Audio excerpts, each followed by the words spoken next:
Hello, welcome back to another episode of Two Dudes Drinking Beer. My name is Josh. My name is Alec. It is November 29th. I got distracted by seeing my own face in my laptop. You're like, hey there. November 29th. It's our last show of November. No way. Yeah, it's going to be December. It's going to be Christmas time. Christmas. Isn't today Hanukkah? Happy Hanukkah. Is it? You check your Today's calendar? Hanukkah, yeah. Cool. Happy Jew Day. Jew Christmas. Let me know if you guys can hear us okay. It's going to be a little weird because I got a new piece of hardware hooked up. We're coming in at like mid yellow to peak yellow over there. That's good though, right? So that's like -10. That's good. That's pretty standard. Does the software look at my fucking Superman curl. Well, I limit it like you told me to. Okay, cool. To -3. Perfect. Yeah. That way we're just not clipping. But all the audio going in looks pretty healthy and good now, and I hope it makes a good difference for people who are listening and tuning in. Today's 2DBFFOTD, the fun fact of the day, the bean out of the butthole. The butthole. Sorry, I just got a text at the perfect timing to fuck that up. The butthole. Is that $380.95 is the average amount people spend on Black Friday shopping. That's entirely too much money. But you got to figure that's the average, so a lot of people are spending a lot more than that. Or a lot less. Sure, yeah, that is how averages work, but I only like to focus on the higher end. I mean... Like the average person has 1.5 arms. But here's the thing I think about that. Like when you focus on that, obviously you can focus on that if you want to focus on that. But one thing that remains is... There's two sides to every burger. Yeah, well, the main thing is like you got to understand like those...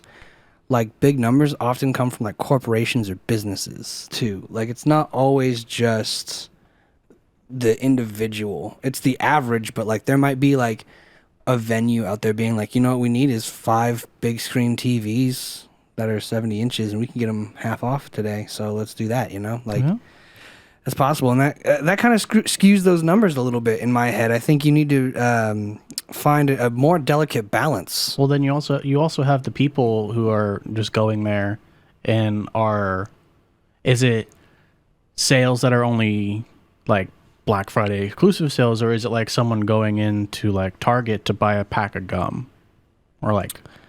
That's true too. If it's just that's the thing too, like, right? Because if it is TVs that are marked down a lot less, then it wouldn't matter because a individual or a company can buy them, and it's just like, oh, this had the tag on it, it got sold, Black Friday sale, you know? Because it's like when we calculate our average basket size, like our average like dollar that each cart costs that people come through our store, and it's every day when I worked on the sales floor, I would check it just cause, and our average like basket size was like $16. Really? Yeah. That's not a lot. That's pretty standard. I'd probably go in to Target, buy like some allergy meds and a case of beer, and then be like $16. Then you have people who just go in and spend like $2. Yeah. Well, enough talking. Let's get to the drinking. It's been almost like 5 minutes. Dude, it has been 5 minutes, but more importantly, it's been a long time since I've been here. Thanks for hanging with us because the show wasn't on last Monday. The Rocks TVs were stolen from bus stops. See, I knew those were out in the wild. Don't steal them. Today we're drinking Captain Fatty's. Can do this again. Captain Fatty's. Wait, you did this again? No, that's what I was fixing when you were doing Old Spice. Old Spice. When you were setting up your compressor, I was setting that back up. Yeah, it's called the Blue. It's an IPA. The Blue, because that's all we drink. Not all. 7.6. Damn, really? Yeah, I missed that. And we got 6 of them. Okay. A rare 6-pack. Oh, daddy. These ones are spurty. They are fucking creaming. I'm been messing with this a lot on and off. Don't mess with it. Just set it and forget it. But I keep hearing you cut out when you breathe. You're like, yeah, that's what happens when you set noise gates. Bugs the shit out of me. That's all that happens. All right. All right. My shit's still foaming at the top. It's gonna be like that until you get rid of it. All right. Cheers. That's how bubbles work.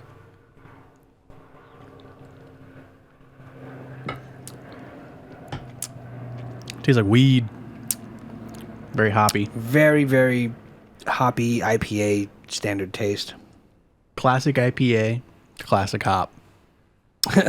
That's a better slogan than fucking Captain Fatty's. Classic IPA. Classic hop. Drink beer. So we just had Thanksgiving, right? I don't know what you guys do down in Brazil. Because In Brazil? It's specifically an American holiday to celebrate the killing of Indians. That's what happened. What happened? It's I don't think that's how they like to say it. I'm an ally. Okay, I represent. You represent the Indians? No. You represent the Native Americans? No. What do you represent? The white man. The white man. That's what happened. An ally of the whites, the weakest, most misunderstood group of people in the history of the world. It's like the whites. It's like from that fucking scene from Ben 10 where that one guy, I think his name is Kevin or something. Kevin 11? No. Is it Kevin? It actually, I think it is, because he changes into like different material he touches. But he's like, you gotta treat a girl like you treat a car. And no. She's like, what do you mean by that? Like, go on. He's like, what does he mean by that? I think I've made a mistake. I don't know. I don't fucking treat a car like you treat a woman. With respect. Is that how you treat a car? Put your wiener in the tailpipe. I put my gas nozzle in it. I fill up the tank. And then I speed off. You gotta lube it up. Yeah. But, you know, maybe we want to go around and say what we're thankful for after this Thanksgiving holiday. I think we should do it for fucking Hanukkah, bro. Fuck that. I think we should be like, yo, Hanukkah's dope. Here's why I'm grateful for Hanukkah. We should name 8 things while we're grateful for Hanukkah. Can you even spell Hanukkah? I probably can. Like, it's probably spelled H-A-N-A. It starts with a C. U-K, and then probably another K, and then an starts with a sound. C. So A. Not this Hanukkah. Yeah, it does though. Not on my calendar. You have the fucking white version. Hanukkah. How do you spell Hanukkah, or is it Hanukkah? Chanukah. I don't think the C is pronounced, but Django. But that one has Hanukkah one less K. or Hanukkah. I don't think Apple misspelt it. There's more than one way to I am skin blowing a cat. up right now. You're Mr. Popular. Word of the day, Nebbish. What the fuck? Nabish. Nebbish. Hey, you want to go get some cereal? Nebbish. You want to get some ice cream? Nebbish. The right. Do you want to hang out at all? Nebbish. The answer comes down to transliteration. Transliteration. Transliteration is when you change letters, words, etc. into corresponding characters of another alphabet or language. In Hebrew language, from which the Jewish festival's name originates, the word for Hanukkah is not easily transliterated into English. Transliterated is going to piss me off. I don't like saying that at all. It sounds like a mouth fittigle. This accounts for why there are so many spelling variations. There are more than 20. But Hanukkah and Hanukkah with a C are the two versions that are most widely used and accepted. Most widely used? Wow, appropriation. Widely. Oh, why don't you just say so? So Hanukkah is spelt with a C and Hanukkah is spelt with a K. Mm-hmm. And Hanukkah is also spelled with an H. Sounds like you can spell Hanukkah however the fuck you want to spell Hanukkah. There's just 20 different... Don't wrestle the people. There's 20 different transliterations of it. Transliterations. That's like... Transliterations. I guess they use the same letters. That is the worst word I've ever heard. It sounds like AIDS in the mouth. I was going to say, that's why there's like some words in Spanish that don't mean anything in English, but they use the same fucking letters that we do. Yeah, that's true. So, except for like the Nyes. Well, you know what I always think about is like in like, it might be like French. It's like the jus or the jus sound, like the jus parle whatever, like, you know what I'm saying? We could do that with like a J-O-I, but it's like there's Jerk off instruction.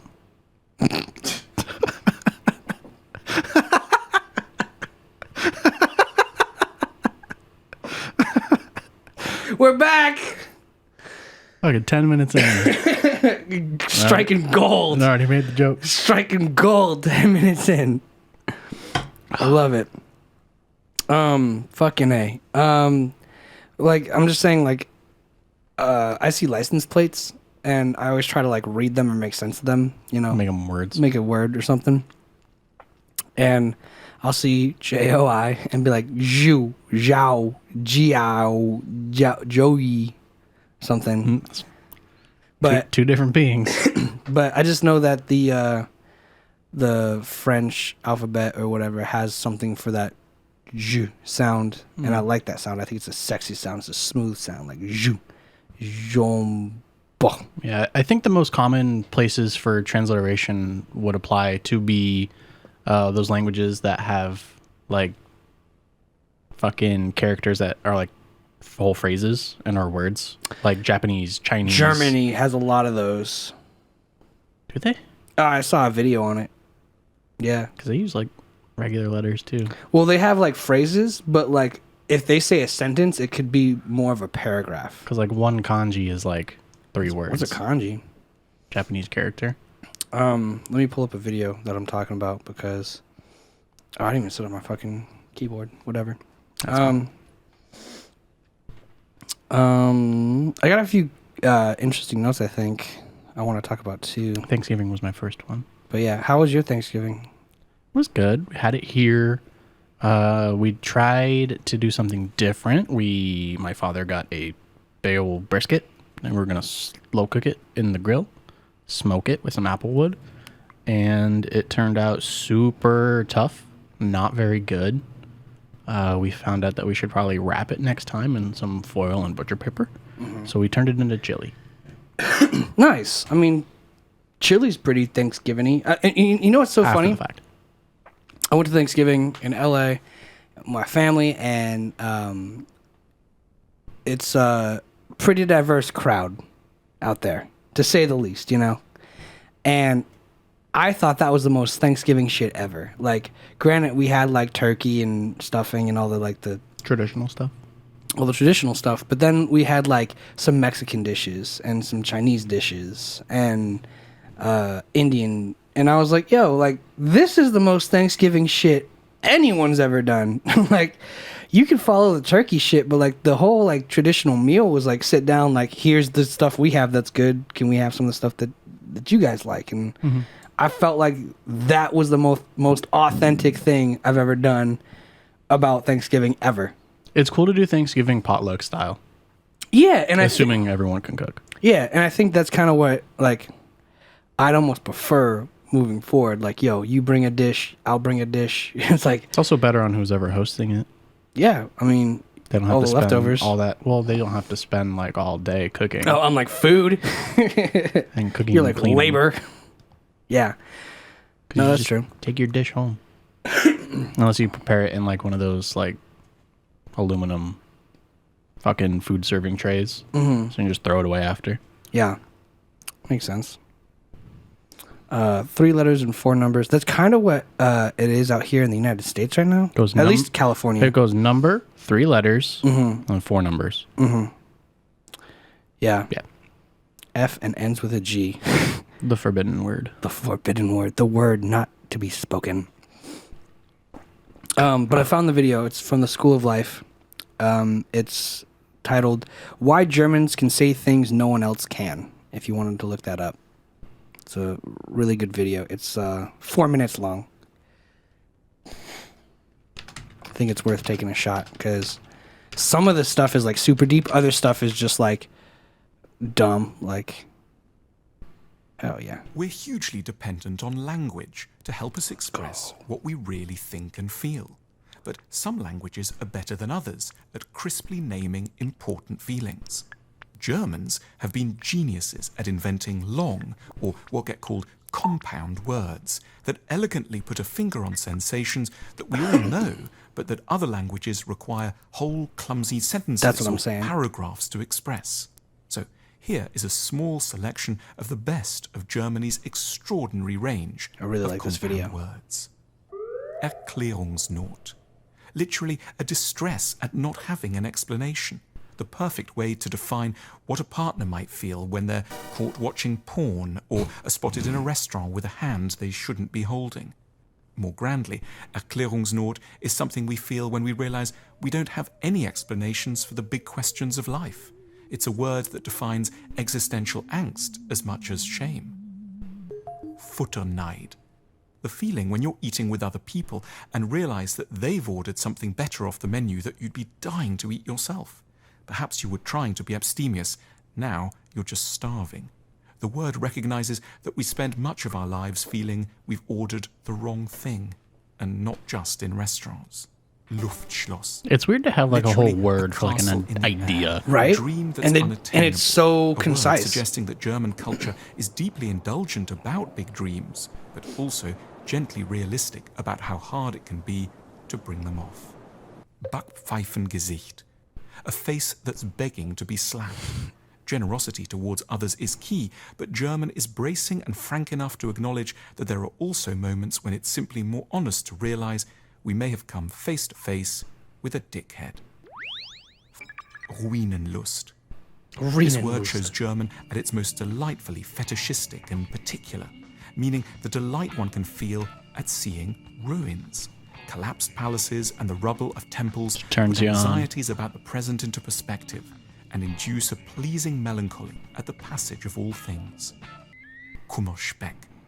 Literally sorrow fat. A word that frankly recognizes how often, when one is deeply sad, there is simply nothing more consoling to do than to head for the kitchen and eat. Been there. Fremdschämen. A word full of empathy that captures the agony one can feel at somebody else's embarrassing misfortune or failure. A capacity to feel Fremdschämen is a high moral achievement and is at the root of kindness. Weltschmerz. Literally world sadness, a word that acknowledges that we are sometimes sad not about this or that thing, but about the whole basis of existence.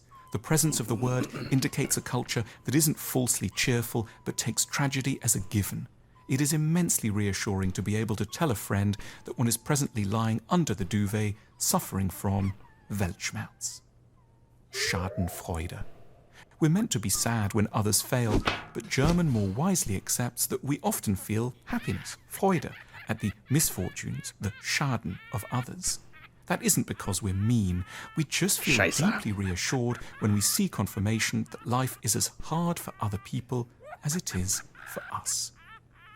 We can thank German for having so many of the right words to bring dignity to our troubles and hopes. Learning languages ultimately has little to do with discovering the world per se. It's about acquiring tools to help us get a clearer grasp on the elusive parts of ourselves. Use language to discover yourself. I like those videos. They always give me a pretty good perspective on things. But yeah, I think it's crazy that they have words to where it's just like you could basically have a whole conversation. Like they must have really short podcasts, you know? Well, They're like Lederhosen, Those are freaking like- strike. those are like really complex adjectives. I know, but imagine if they're like freaking strike, like the world is sad. Don't go into any details about it. Yeah. Just like screaming. Because like the cool thing is like none of those words were like nouns. They're all like how to feel about something, to describe something. That's true, but I mean, like, that's I think kind of the point they're trying to hammer in, right? It's like it's not always something you can like categorize in feeling. So they like dove into the meaning of the words to get those two words to conjoin to mean an emotion that is really specific. Like, because you could say, like you said, like the one about sitting at the table, seeing your friend order something that you want instead. Like, it could just be jealousy, but it's also more like it's big, like to where it's like it's not just like, oh, I should have ordered that food. It's like, oh, I should have like gone to college like you did, or like, you know. I don't know. I feel like that was the bigger takeaway, because instead of being like jealous of someone and being like, how did you do it? And you just kind of say one word and you're like, blah, blah, blah. And it's more well understood in any of those situations, not just feelings. It could probably be a question. Makes it easier to describe. Yeah. And it's like I said, it's concise. It's just a few words smashed together. specialized in order to be as effective as Germanly possible. I love it. As Germanly possible. Yeah, hospital is a Krankenhaus. Krankenhaus. Butterfly is a Schmetterling. Yeah. Well, German... Ambulance is Krankenwagen. Ambulance. Hospital wagon. Yeah, I just think it's crazy how, like, the... Germany's, like, so well known for, like, its engineering and stuff, and it's, like, innovation, and it's, like, even to words, they do it. And their angry fucking language. Mm-hmm. Where's the bathroom? Over there! It's funny because we have 2 foreign exchange students in my marketing class from Germany, and whenever they speak in German to each other, because I'm pretty sure they know each other, but they're always like talking to each other in German by themselves, and they're very, very calm, very quiet, not angry at all. We stereotype the fuck out of them. I had a foreign exchange type student when I went to high school, and he was super chill. He was really shy. He was super uncomfortable though, because he's like, everyone knows I'm from Germany, so they start making fun of Jews around me. And it's super illegal over there. And he's like, so I don't know if it's like something I should say, but We got him. But over in Germany, if you get in a fight at school, they don't break up the fight. That's what he told me. He's like, if you want to fight someone, they can throw you in the gym. You guys can fight it out. They let you like see who the winner is. Like they let you sort it out. But he's like, but in America, like I've seen so many fights, but like all the students and teachers like get involved to try and stop it. He's like, that's so weird to me. And I'm like, it's super fucking weird, like not being able to say Jews, like so In a negative context. yeah. Or like you can't even say like. Well, you also have to figure it's a very dark stain on that country's history. Yeah, a very dark stain. I mean, would you say the Holocaust is a bigger stain than anything the United States has ever done? People are still talking about the things we've done. Yeah, but I mean, like, was it worse? Like, how would you compare colonizing America and slaughtering Native Americans? I would to say the Holocaust. that, like, if on a scale of 1 to 10, if Holocaust is number 10, that like the atomic bombings would be like an 8.5. Just the atomic bombings alone? Yeah. Why? Just because it was. You don't think it was justifiable at all? No, I don't think it was, but it was an excessive show of force. It kind of fucked up an entire population in a matter of minutes. Mm-hmm. Granted, those areas are doing okay now. Mm-hmm. Thanks to America giving them Samsung factories. Samsung's a Korean brand. Is it? Yeah. Well, I thought they're manufactured in Japan. I mean, they could be. They're a Korean company, though. Is everything just outsourced? They're like, yo, you do this? Yeah, it's cheaper usually. And I'll do it cheaper across the border. Well, they're building a chip factory in the United States. Yeah, I saw something online that someone was building a chip factory in the U.S. It wasn't Samsung. It was a different one. And they were saying that it would help with supply chain issues. And I was thinking that how would that help supply chain issues if you still need to get the materials from different places via the supply chain to make... Via boats and, trading? That part just didn't make sense to me. I was like, you're still using the same supply chains.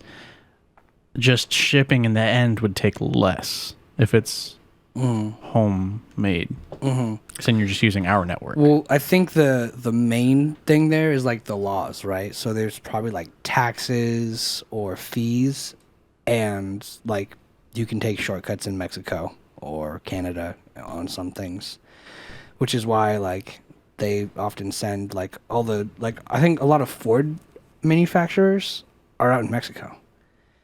A lot of windows are made there. Yeah, like whatever's made there is like it's just factories, right? So it's like they probably do it because it's someone based in Texas. It's probably a company in California that has the headquarters in Texas that realizes it's cheaper to build things in Mexico. It's one of those things where it's just a technicality on paper. It's like playing a video game and you're like finding an exploit. You're like, okay, it cost me this much money to import from Texas to California. But with NAFTA, the North American Free Trade Agreement, I can ship shit from Mexico to California for free. Didn't they get rid of NAFTA? Probably. I don't know how that works exactly, but I'm sure there's some sort of loophole that a lot of rich people or lawyers read the fucking fine print on and was like, technically, we can do this. In 2018, they replaced NAFTA with the USMC, the United States Marine Corps Agreement. Nice. And all 3 countries have ratified it by March 2020. So NAFTA, it's the United States-Mexico-Canada Agreement. Oh, that's yeah. So it was The USMCA. Yeah, it was NAFTA. Then it expired or something, and then I think that was under Trump, right? He renegotiated that deal. Yeah, 2018. I wouldn't give him the credit, but he was the president at that time. I just remember seeing him on TV talking about he wanted to renegotiate that deal. Yeah, That's the only reason I'm even throwing his name into it. Yeah. And it was ratified last year in March. NAFTA remained in force until the USMC. What is the USMCA? Same thing. At the USMCA. Here's a 600-word explanation of it Cool. from Vox. Too long, didn't read. TLDR. I love how the fucking advertisement zooms in too. Did you see that? Yeah. That's fucking annoying. I also dude. love the placement of my water bottle, so I can't effectively. Down, left, more left, down a lot, left, click. Sweet. Teamwork. I am the left eyeball. You are the right eyeball. Good enough. So yeah, it's an updated version of nearly 25-year-old $1 trillion NAFTA. $1 trillion NAFTA? Why was NAFTA $1 trillion? I don't know. Probably like a sign-on bonus. Good job. Includes major changes on cars and new policies on labor and environmental standards, intellectual property protections, and some digital trade provisions. Some digital trade positions. During his presidential campaign, he promised to renegotiate NAFTA, That's why I remembered it. which he called the worst trade deal ever made. Ever. As president, he did so. Result is the USMCA, There you go. which Trump signed into law in January. So we should give Trump credit for that. Sure, yeah. Okay, so country of origin rules. Automobiles must have 75% of their components manufactured in Mexico, the U.S., or Canada to qualify for zero tariffs. So make your cars here. Labor provisions. 40 to 45% of automobile parts must be made by workers who earn at least $16 an hour by 2023. Oh, damn. Mexico agreed to pass new labor laws to give greater protections to workers, including migrants and women. Most notably, these laws are supposed to make it easier for Mexican workers to unionize. U.S. farmers to get more access to Canadian dairy market. The U.S. got Canada to open up its dairy market. How exclusive is that? That was a big issue for Donald Trump. I want some milk. IP and digital trade. The deal extended the terms of copyright to 70 years beyond the life of the author, up from 50. Ooh, damn. Also includes new provisions to deal with the digital economy, such as prohibiting duties on things like music and ebooks, and protections for internet companies so they're not liable for content their users produce. And the sunset clause. The agreement adds a 16-year sunset clause, meaning the terms of the agreement expire or sunset after 16 years. The deal is also subject to review every 6 years, at which point the U.S., Mexico, and Canada can decide to extend it, the USMCA. Got it. So they're like, if we disagree with this, we can can it after 16 years. 6. After 6 years. Yeah. That's not bad. And after 16, it just ends. Or they can keep extending it every 6. Yes. Cool. So they're like, if it works, then we'll keep going with it. If not, we'll try again. Yes. Every 6 years is the annual the eligibility point. Septennial? Centennial? The point of eligibility. Got it. Is that a word? Centennial? Eligibility. Centennial's every 100 years. Really? Yeah. I fucked that up. The bicentennial. That's every 200 years. I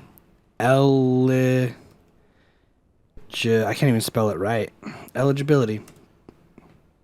I had a It's thought a word.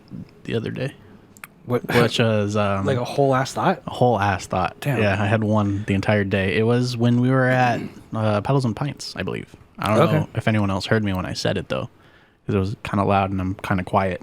It was that, you know how everyone like, well, not everyone, like ideally half on paper, the like United States hates Donald Trump Okay. and they don't want him to be president. Presidente. Yeah. Why not just let him be president again? Because then Then he can't. after 4 years he can't do it anymore. I think the And he idea. effectively shuts up. I think the idea is that he won't shut up, and if he really did as bad as what people say, then they don't want him to be back in control. And here's What's 4 more years?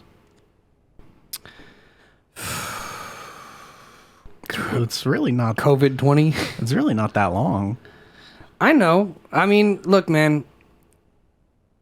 But that's the thing. That's the thing, right? Because like, as soon as you throw that away, being like, you're giving a kid a lollipop to get him to shut up, and then you're like, Exactly. yeah, and then you're like, hey kid, shut up, you're not president anymore. And he's like, last time you gave me a lollipop, what are you gonna give me this time to get me to shut the fuck up? He's like, I want a building in Russia. And we're like, what?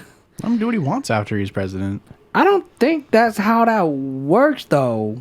Like, As long as you don't compromise any U.S. secret intelligence, then we don't got a problem. the nuclear codes are Alpha, Beta, Charlie, Delta, All the way to Zeta? all the way to Zeta. How hilarious would that be? It's like, what's the password? A, B, C, D, E, F, G, H, I, J, K, L, M, N, P, Q, R, S, T, U, V, W, X, Y, Z. Next time I want you to sing with me. What's the password? P A S S W 0 R D. Fucking awesome. It only takes a month to mismanagement. A month of mismanagement to send us back into the beginning of the pandemic. I would agree with that. And Japan just closed its borders. did they? Mhm. Well, what's the new foreign strain? There's travel. like a new strain or something. Omicron. Really? Yeah, that's what it's called. That's badass. OMICRON. That's badass. Omicron strain? Yeah. We went from COVID-19 to COVID-19D to COVID-19 Omicron. Oh, Ventura County still has like no cases though. Yeah, but we still gotta fucking listen to everyone else. But the Omicron strain sounds so dope. Yeah, it sounds like a fucking Decepticon. Omicron of Percy I-8. I don't know, man. It looks like to a me like numbers are way down. Here, sure. Everywhere else, not so Let's much. check out fucking the ones that matter. There was a How you Sigma doing, variant? Texas? Oh, Texas is good, huh? There was a Sigma variant? No, dude. The Sigma dick. Sigma grind set? I mean, New York's got it bad. Michigan's got it bad, but surprisingly, Florida's good, man. I thought it didn't do well in cold environments. Beg to differ. Let's check out Canada. Yeah, Canada's Europe's Dude, having a resurgence. Canada's doing fine. It's all the East Coast. It's a Oh my God! Look at Europe. Yeah, it's an Atlantic virus. it's way out in Europe. It's bad in Europe. Germany. Yeah, Germany doesn't have it good. The UK. I follow a German streamer and he hasn't said anything about it. Well, for the most part, it's almost normal now, right? Like, Just accepted. yeah, I think for the most part, it's not. But look at, I mean, just the size of the circles. Asia has it pretty bad. Oh, Russia. Russia. Russia. Things are bad when Brazil's doing better. Yeah, I mean, obviously, United States. Oh, when you zoom all the way out, the United States has just as big as a circle. Well, yeah, for scale. But yeah, I mean, that just- California doesn't look bad. Is that just cases total or is that Omicron variant? Have they like can they fucking like It's cases overview, so I'm sure. can they It's, determine that? I'm sure it's just all over cases. Strain 1, 2, and 3. Like you get tested and it's like, oh yeah, you got the original one. Oh, good for you. That's rare. Mm-hmm. That's worth 3 points. All right, come back next week with your. Spit on a petri dish and sell it as an NFT. I wouldn't be surprised if that's already happened. Sell COVID as a culture of bacteria. I mean, why not sell something that was so beautifully produced? Shit, that's a whole nother discussion. Anyway.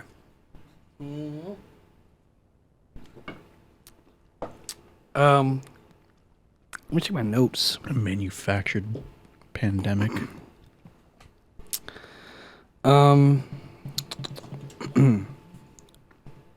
Okay. That one sucks. Okay. I've got a theory as to why anxiety, PTSD, and mental illness are through the roof for generations. Drop your knowledge. As you know, evolution doesn't stop. Correct. So That just goes at a rate we can't really visibly see. correct, because individuals don't evolve, the population does. Generations. Pretty sure I'm more right, but that's not the point right now. So I think the reason for that is because on a evolutionary timeline, there's been some benefit to people who have PTSD or anxiety or people, you know what I'm saying? Like, Explain. there's got to be a reason for it. So if it's evolutionary, then those traits are being copied over into people because evolutionarily, it's helping us survive. But granted, we don't have a lot of like we don't have like a lot of natural predators except for I think global warming and Russia. So so I'm pretty sure it's like if everyone who grew up in the 50s or 60s watched like all the nuclear warnings on TV and stuff, they probably passed down some sort of evolution to their kids of like, yo, get ready for nuclear war. But you can fix those. Like, you can 100% cure anxiety. It's just really a chemical imbalance. Really? Yeah. Can you fix my anxiety? I personally cannot, but you can fully get rid of anxiety. You can overcome it. But this does lead kind of perfectly to my next point. There was a comic last night who does shroom therapy, mushroom therapy, Microdosing. And he was talking about it, and I guess he does it in California. Is it legal in California? I'll look that up. Probably not. Okay. Can you... Yeah, anxiety and PTSD are more environmental than genetic, I would say. Damn. PTSD exists because the brain thinks it's preparing you for something you experienced, like war. That's why they say, be mindful of veterans on July 4th letting off fireworks. That and dogs. Fuck dogs. What have dogs seen to be worried about? They just don't like loud noises. Loud noises. But yeah, you can fully get over anxiety. I can't speak for PTSD because I know nothing about it, and I'm sure it's a very real thing. And it'd probably take a lot of therapy to be more comfortable around your certain triggers. Yeah. But like, I have a big presentation tomorrow for my marketing class. You nervous? Super nervous. I'm very anxious about it. And it's like, it's my final presentation of this product that I've been working with for the entire year, basically. And I don't want to fuck it up because it's my final grade, basically. Besides that and the exam. Yeah, it's illegal in California still. Yeah. It's okay in Oregon. But I've still just wanted to, like, try it. I would do them for real first. For recreation? Well, yeah, just like take a full dose before you start micro. Why, though? So you know what it does to you? Well, isn't microdosing like the point? Nah, because then you don't get like the full effects. So it's like, okay, so when I did crack cocaine for the first time, just cocaine, not coke, not crack. I'm classy. It was crack. It was crack. Don't lie. When I did coke for the first time, I did a full bump, right? I didn't do like half of or like a little bit. You took a full Xanny bar. Well, it's not Xanax, and it's not in a bar form. But you did a full one measurement of it. I did the recommended serving size. Awesome. Right. So it's not like if I did a little bit, I wouldn't feel the full effects. And now that I have felt the full effects, I could maybe be more comfortable lessening the dose so I can get through the day. That's addict behavior. I would assume that anyone who does mushrooms for fun is already a drug addict. I don't want to do it for fun though. Like I want to do it for the therapeutic aspect. Like I've been thinking about like. I'm saying if they choose to eat mushrooms full scale for fun, you're a drug addict. Okay, I'm not. Let's say I don't want to do full scale for fun. I just want to do the microdosing or like the ayahuasca like spirit journey. Like you never heard of that? Okay, so do you know Vsauce from YouTube? Yeah. He had his own little YouTube series where he does science experiments, and one of them was he does ayahuasca. What's ayahuasca? It's like a hallucinogen that like peyote? Yeah, I think it's the exact same thing as peyote. Cool, what's peyote? Okay, so Isn't that a flower from a cactus? They kind of like make it into tea or something, and then you drink it. And it gives you hallucinations. Think of it like I was so close to spelling it right. Yeah, it's a little cactus. Yeah, think of it like what was the weed you'd smoke, but it'd give you like crazy hallucinations, but it wasn't weed? Spice? No, it wasn't spice. Salvia? Salvia. Think of it like salvia, but naturally occurring. You have like an actual trip, and people do it, and they come out of the trip, and they're like, wow, like, I feel one with the universe, and all my anxiety and worry is gone. Like, it cures PTSD and anxiety. And that's what they're claiming psilocybin mushrooms can do, along with peyote and, like, DMT and stuff. Yeah, I get that. But, I mean, I'd rather take something that I know what it will do to me, large scale. So, like, when this semester started and I started microdosing my vape pen of marijuana before class, like I knew what it did to me if I took a full hit. Yeah, so you're comfortable. Continue to do it so I can just take less than that and get like the benefit. Almost the same result. Just in a little smaller scale. Gotcha. So if I were to just microdose a mushroom, we're like, I don't know. I got a math test coming up, man. Like I don't know what the full effect is. I don't know like what to expect really. So if you get that full effect, you know, like, okay, I'm vibing this much versus like over. You know what I'm saying? Yeah, but I think the principle you're saying is like before you drink a beer, just shotgun it. We have, and we know what it does to us. Sure, but I'm saying your first beer ever. People do it. Sure. It's been done, but not because they're like, you know what would be really great? Next time I start drinking, if I could just drink one beer and avoid the whole like being drunk thing from a shotgun. It's got like a very chartable effect of like the faster you drink on an empty stomach, the more intoxicated you become. But wouldn't it make sense to know what it does to you beforehand?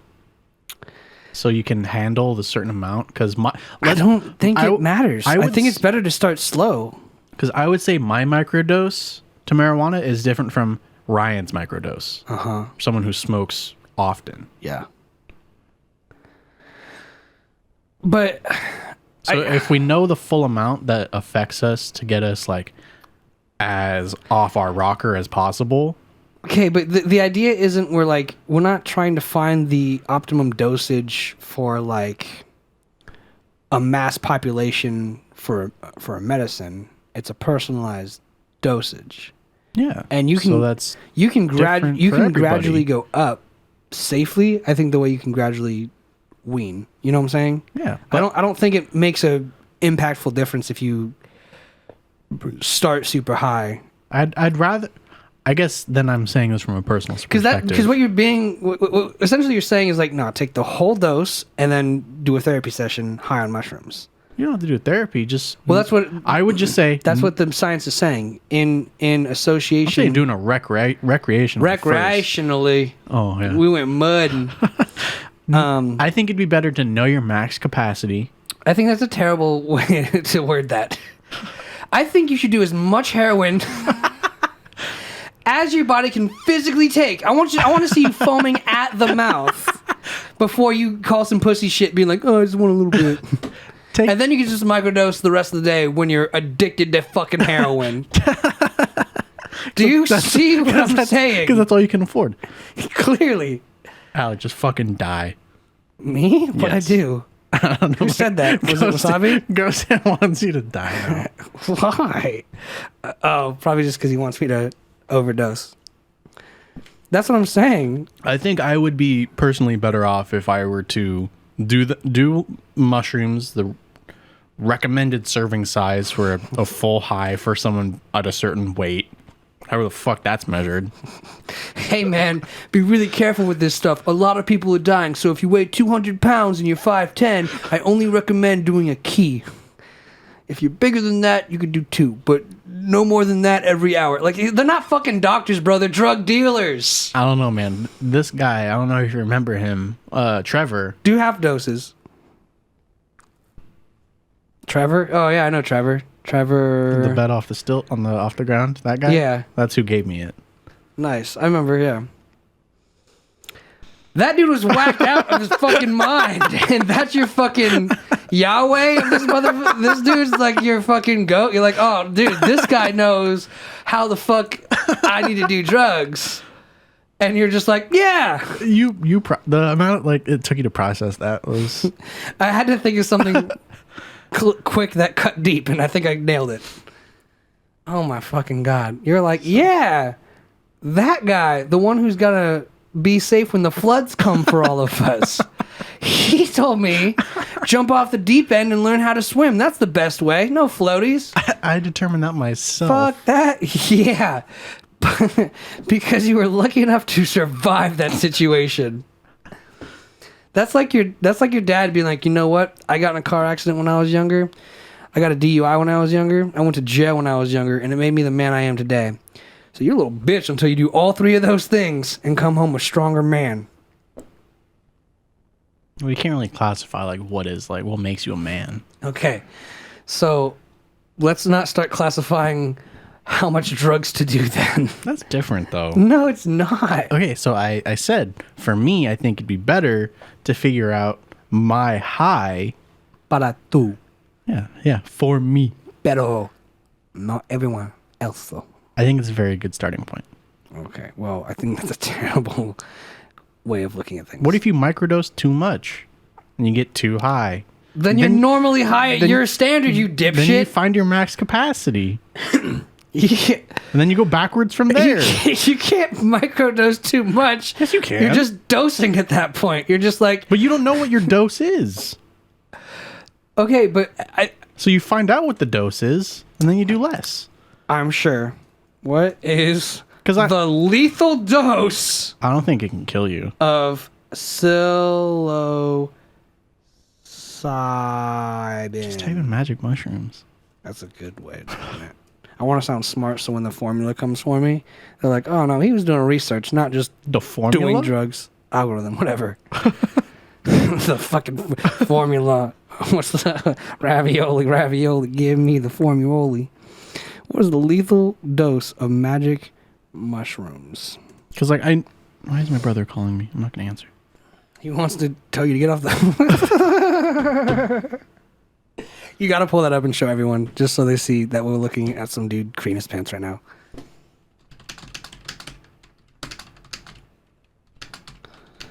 Whew.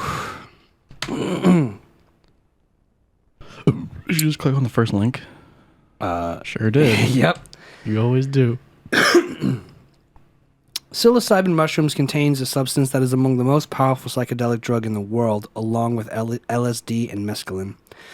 The potent fungus, often called a magic mushroom, can lift your mood, cause giddiness, and when induced induce hallucinations. Users also report spiritually transcending experiences when taking these mushrooms, and researchers are exploring the drug's potential therapeutic qualities. But are psilocybin mushrooms safe to consume, or can they cause potentially dangerous overdoses like other drugs? Psilocybin mushrooms, like many other psychoactive substances, have a limit to the amount you can safely ingest. To measure this, scientists and medical practitioners look at toxicity, or the damage of a substance can do to your body. Substances that are highly toxic will require smaller amounts to do significant damage. However, psilocybin mushrooms have very low toxicity and require very large amounts to do dangerous or fatal. To be dangerous or fatal. So Still, it can't kill you. well, it requires very large amounts. It's like no one dies from weed. Other psychedelics such as LSD and DMT do not have a known lethal level of toxicity and have been no reported deaths because of toxic interactions with these substances. That's cool as shit. Let's do some DMT. Until it's cut with something else. Well, DMT, I've learned this from the Joe Rogan podcast, as I have most of my drug knowledge, is a chemical naturally produced by the human body. So the body knows how to process it and deal with it. So, Yeah, but like if you take it in a pressed pill form, then sure. you don't know what's in it. Sure. Unless you test it.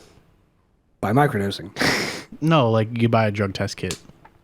You're gonna look like a fucking asshole. Case in point, if you microdose fentanyl, you die. If you do a ton of fentanyl, you die. You realize that? Like they say, like not even that much. Like it's like Oh, unless you do heroin every day, you could have 0 fentanyl. but yeah, you're gonna look like a fucking asshole if you're like at somewhere where everyone's doing drugs and you're sitting there like cutting your pill into thirds and then taking a little bit at a time. It's like, Bro, that's an Advil liquid gel. Yeah, I want to get fucked up tonight. Eats the cap. pop it in your mouth, see what happens.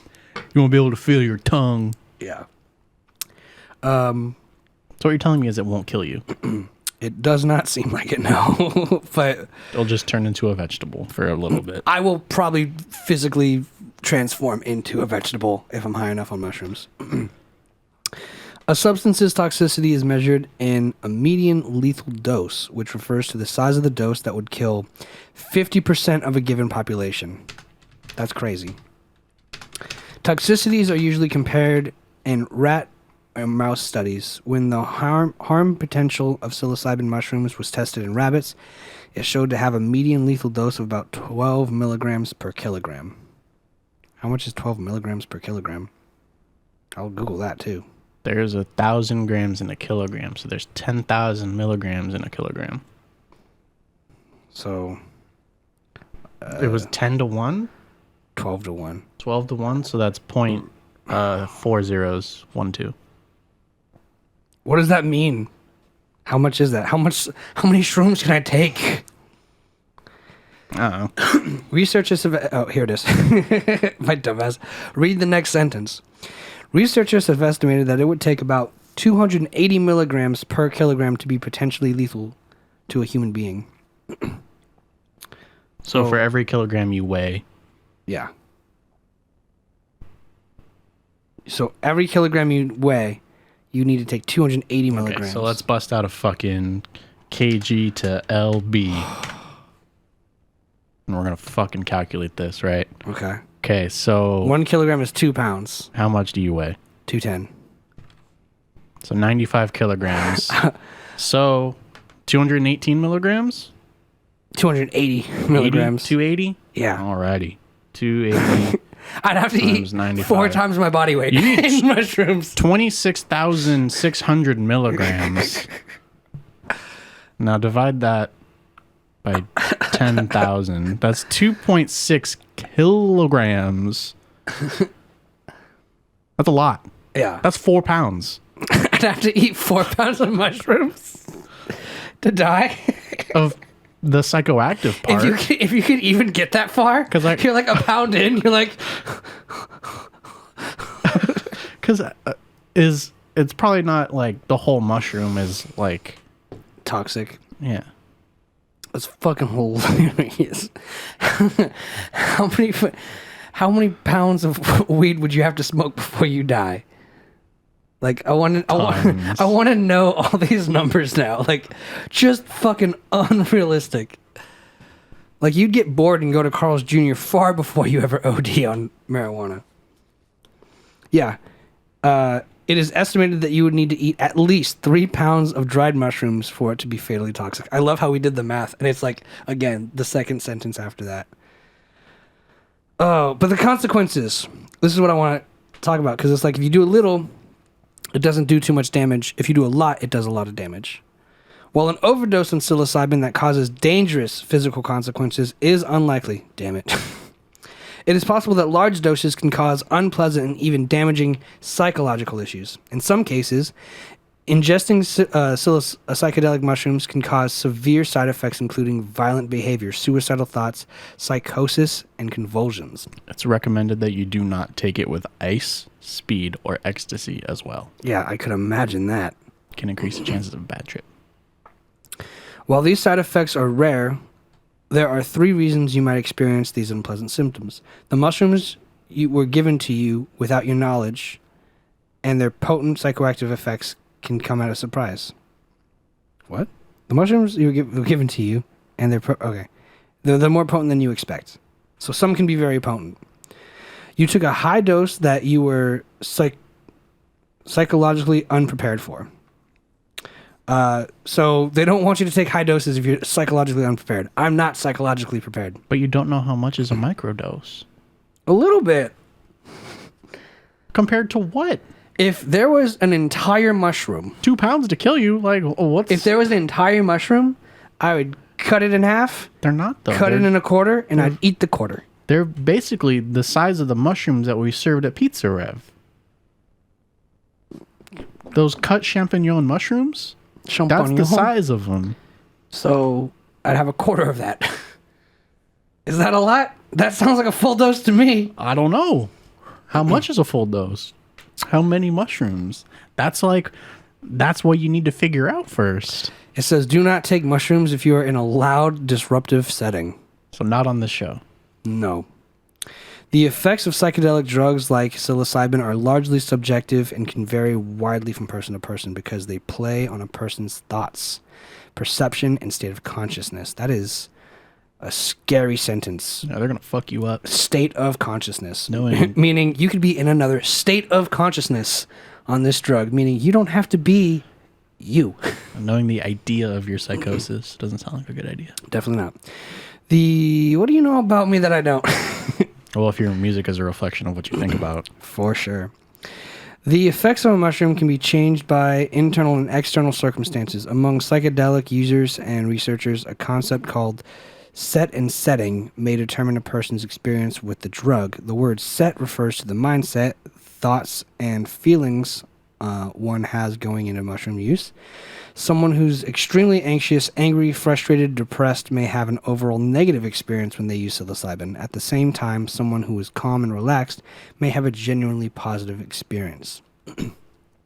Setting refers to the environment you are in when you take the drug. Someone who takes the drug in a quiet room with one other person may have a different experience from someone in a loud, disruptive area.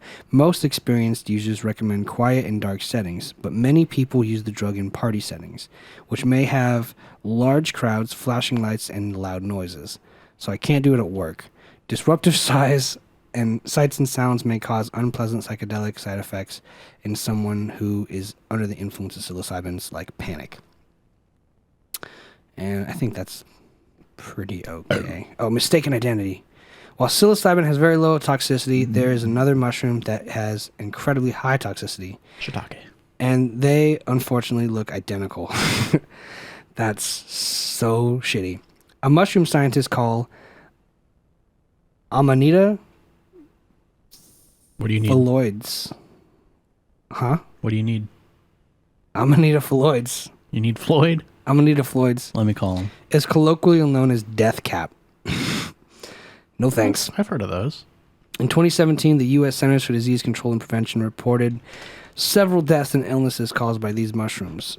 During the mushrooms session, it is moist enough for all kinds of fungi to grow on it in yards and along forest trails. Mushrooms are common as food items, and some people go out hunting for wild mushrooms to spice up their meal. However, other people would consider it to be a boon to find a batch of psilocybin psychedelic variety without having to pay for them from an illicit dealer. Yeah. Death caps are just like regular mushrooms. I am ready to be sober. Call the line. That's crazy. These are death caps. Those are scary. Those are huge. Like full-grown mushrooms. Yeah. We actually have mushrooms growing on the grass of my campus. I walk past them every day.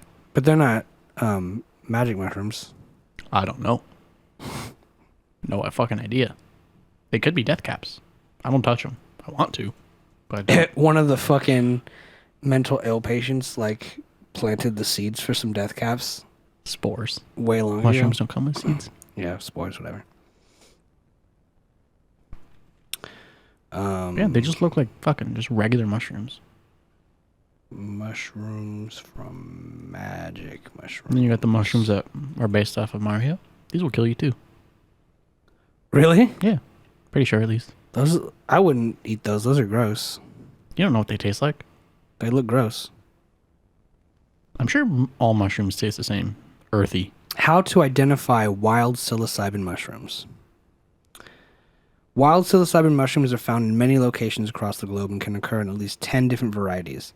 Some psilocybin-containing mushrooms have not been named as the strain yet and simply called unidentified. The most common of wild psilocybin mushrooms is Psilocybin cubensis.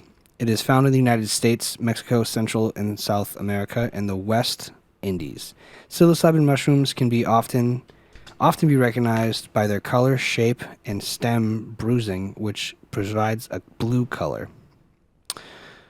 Psilocybin mushrooms should be carefully avoided because they carry major health risks and are illegal to use in the United States. That kind of contradicts what we just read on the other page. The West Indies or the Caribbean. Nice. The ingestion of these mushrooms can cause hallucinations, nausea, vomiting, drowsiness, or even renal failure. Always carefully identify any mushroom in question before consumption to ensure that it is not of this type. Renal failure is kidney failure. Look at the color of the mushrooms. Young psilocybin mushrooms, typically, these are the small ones, may be a bit deep golden brown color, while more mature ones are a lighter golden brown color. They look like they're sauteed in teriyaki sauce. It looks so good. And this is someone... Those eggs? Yeah. I guess it's just in Coke and something. Okay, come on. Okay. I was watching a video with no sound. Wild mushroom hunting in Ontario. You want to go to Ontario? No. Unless it's Ontario, California, which it's probably not. Probably not. Yeah, I mean... So they grow everywhere. Wherever they grow. They grow where they grow. Just don't eat a random mushroom you find on the ground, though. Yeah. Without consulting an expert. That's crazy.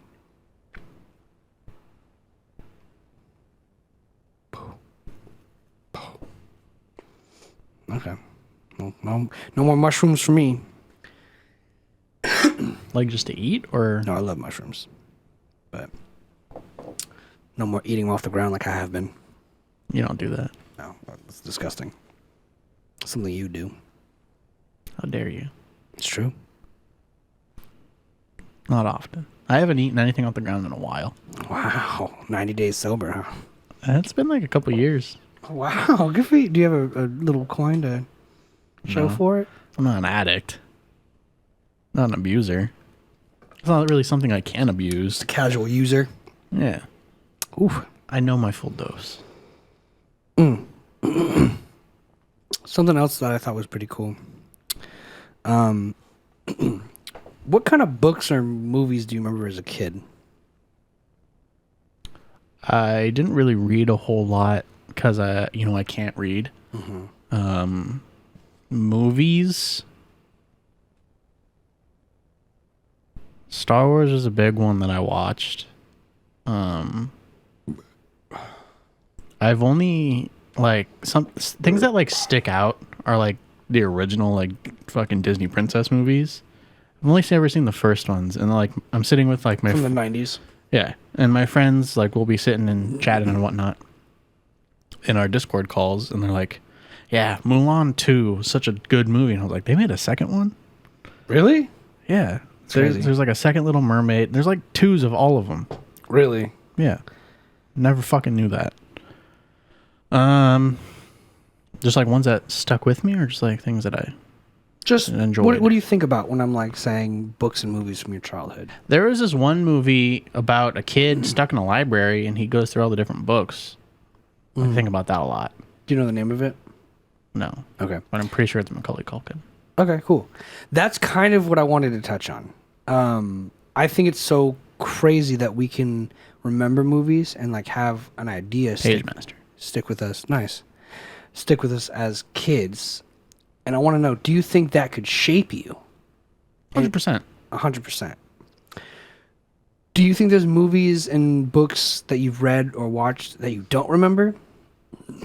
Yeah, but to go back to like the shaping you part, I think it shapes you up until a certain point, where like your first personality, because I'm sure everyone's gone through different stages of their life where they have different identities and what they believe as themselves, the idea of themselves. I'm sure yours has changed. Am I correct? Maybe.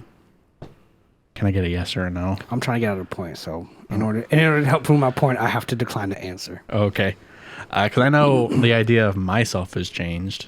So, like, I'm definitely don't like the same things I was when I was, like, 12. Yeah.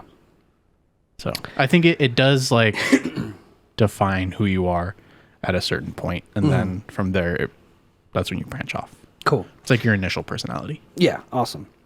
So, I saw a movie and they called them like core memories, essentially, right? Yeah. So, it might not be like a happy memory or a sad memory or anything in between, but it's just something you remember, something you Sticks know. out. Something that's like basically instilled in you, right?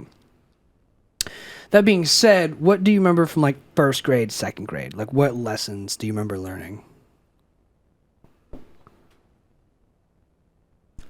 Not a whole lot of lessons, but I do remember something in like kindergarten where we had a piece of paper, coloring sheet of a rabbit, right? And we're supposed to color it, and I colored it green, and I got yelled at by the teacher because rabbits aren't green. That's fucking annoying. I did the same thing.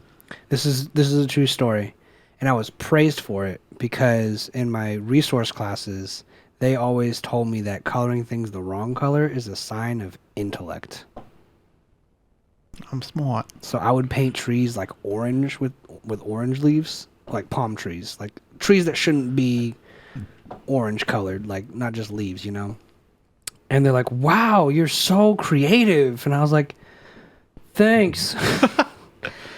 And then I've heard the other side too, where it's like, you have to color this bald eagle brown because that's the color of bald eagles. And I'd be like halfway through coloring it purple. And they're like, "What the fuck?" To be fair, I didn't get any direction saying color it this color. I just color the rabbit. No, who cares what color? And I started coloring it in green, and I got yelled at for it. And here's my point, is like, I don't care if someone colors something the wrong color. It's like, that's what coloring is, right? You get to put color. You're not trying to, you don't have to imitate it. Like, Pretty sure I started crying. it's like the first form of art, right?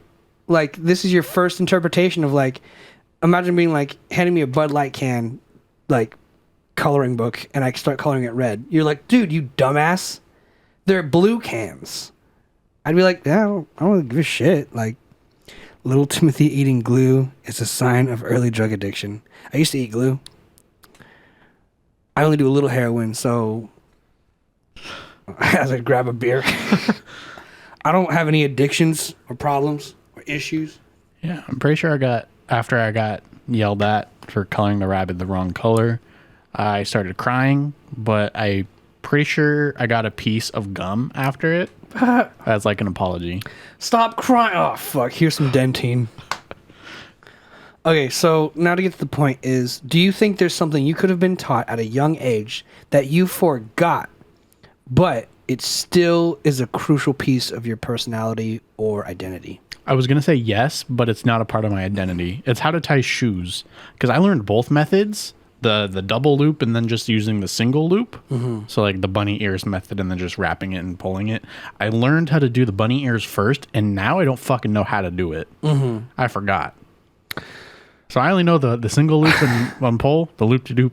Loop-de-loop and pull. And now your shoes are looking cool. I forgot the other way, but that doesn't define my identity, personality. So I was trying more for something along the lines of like Christopher Columbus discovered America, or anything that had to do with like, I remember a book. I wasn't an explorer though. No, I identify as an explorer. I remember reading a book, and I don't know the name of it, but it's about some boy in the West who his dad leaves, and some Native Americans come to him, and he's like, "You need to teach me how to read," basically. And they go and read a book, and then the guy goes, "How long will it take you to teach me to read? 1 moon?" And they measure time in like moons by months.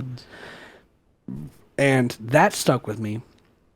And the story stuck with me, but I don't remember the name of the story. And I always think of like, yo, like, I wonder if like, if I was taught something, like, imagine if someone at like that young age was like, fucking Christopher Columbus discovered America and went to war with Native Americans, and it was like justified or whatever, like whatever the purpose of them telling me that was, but it was wrong. Intentionally to get me to believe something at a young age. And then I would grow up, forget details and have like the foggy memory or whatever. But at the same time, I'd still hold fast to that certain belief that was learnt or taught to me. And I just can't trace it back far enough. Like when we watched Atlantis, I had some weird flashbacks being like, I don't remember so much of this. The thing about this I do remember is the girl in the by the waterfall, and the part where he falls down and sees that, and he goes, "Jiminy Christmas, it's the machine." Like until we saw that movie, that was all I remembered. But I remembered liking it. Like that was it. It's an underrated movie. Totally, and it's fucking good. It's a good movie. But that was all I really. That's all I really remembered. And then like Mole a little bit, and the girl who's like, "I sleep in the nude." Like that. Like it was very spotty. But I remember liking it. I remember it being good. And then I thought the same thing when we rewatched it a few years ago. But I was just curious of the idea of like, do you think I could have been taught something, or you could have been taught something, where it's like, yo, what do you think of this? And we read it in a book, and like I remember reading like The Great Horn Spoon, Island of the Blue Dolphins, and a bunch of books that I had to read, and like kind of what they're about, but like I want to know, like, do you think people forgot those things but they still impact them in their 20s and 30s, or do you think once they forgot them it's more of like a, this is my life in this bubble now, that book doesn't matter, it's moved on? Or do you think there's like a possibility that it's like, it's just really deep seated in there, it's just really like in some deep recesses of their mind, subconscious even? Yeah, I think that's where I would fall in. Like I have a very, I mean, my memory's fucking god awful unless it's like stupid bullshit that doesn't fucking matter to anybody, like random dates.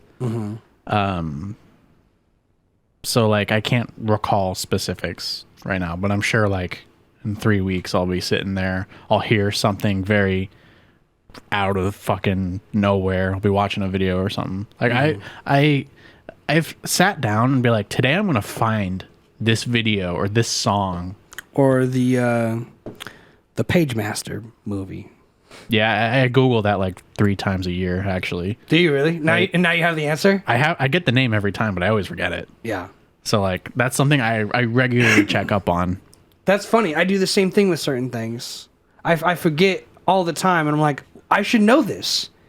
Because it's like I think about it all the time. Yeah. Why can't I remember it? So it's like all. Do you remember like early YouTube, like 2005, where it's like everyone had those like shitty fucking block rotation transitions where it was just text on a blue screen, and they had those fucking YouTube songs on them. I look for those songs like at least once a year. Yeah. Don't know the name of them, but like I look for them at least once a year just cuz. And then there's like certain videos, and it's always like it just happens to be like a fucking XXX video, and it's like you'll never find that video ever again. Yeah. Sometimes I try to find them just cuz. Yeah. Same.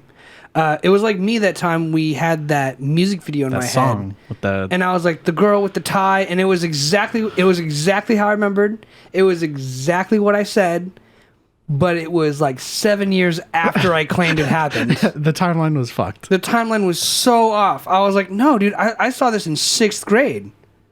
I was like, I was in the teen center. I saw this in the teen center. And it was like, this came out like the day you graduated high school. And I was like, that's fucking impossible. Like, I can't explain that, but I think about that all the time still. I'm like, yo, I need to look up that video because, like, I remember it being way different and way more impactful. And it's nothing like I remembered.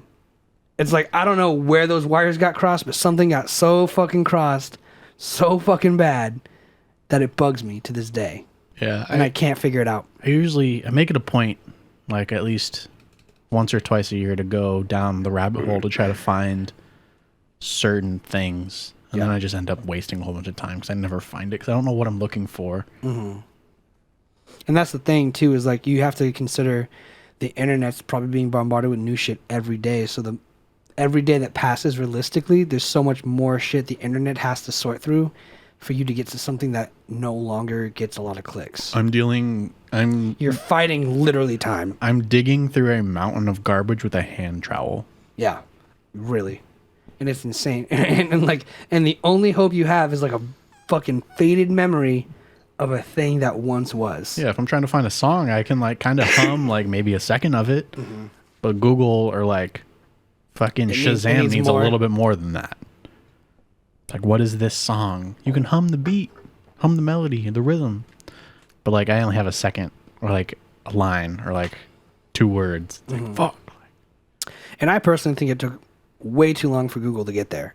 Like, I think the second Shazam should have came out, someone else should have immediately been like, how cool would it be if you could hum this? And like immediately started cracking on it. Like that. Because there's so many people. It's like, there's this fucking song goes like, Yeah. And it's like, okay, well, like, give me some of it. There's this guy actually on TikTok who's like, he points out like well, not all, but like songs that all follow like certain rhythms, and it's like he plays 2 characters. One that's like, hey, have you heard the song that goes like ba da da da da? Is it Daniel Thrasher? I don't know his name, but he's like, is it this song? And Is they're he like, a YouTuber? No.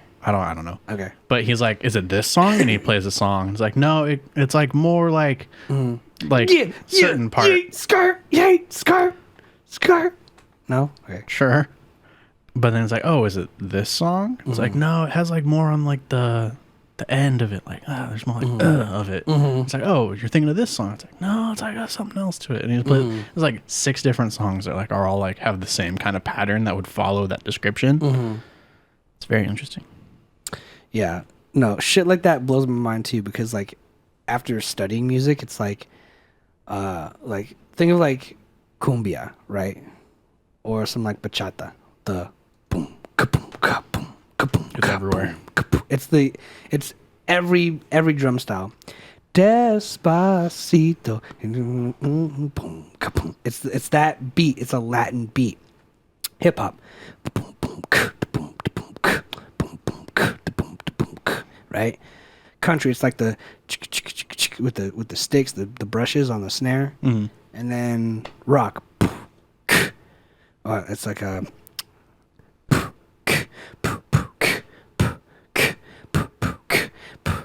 It's kind of boring, but So I think that's why it took a while for them to develop. but you could have easily been like, and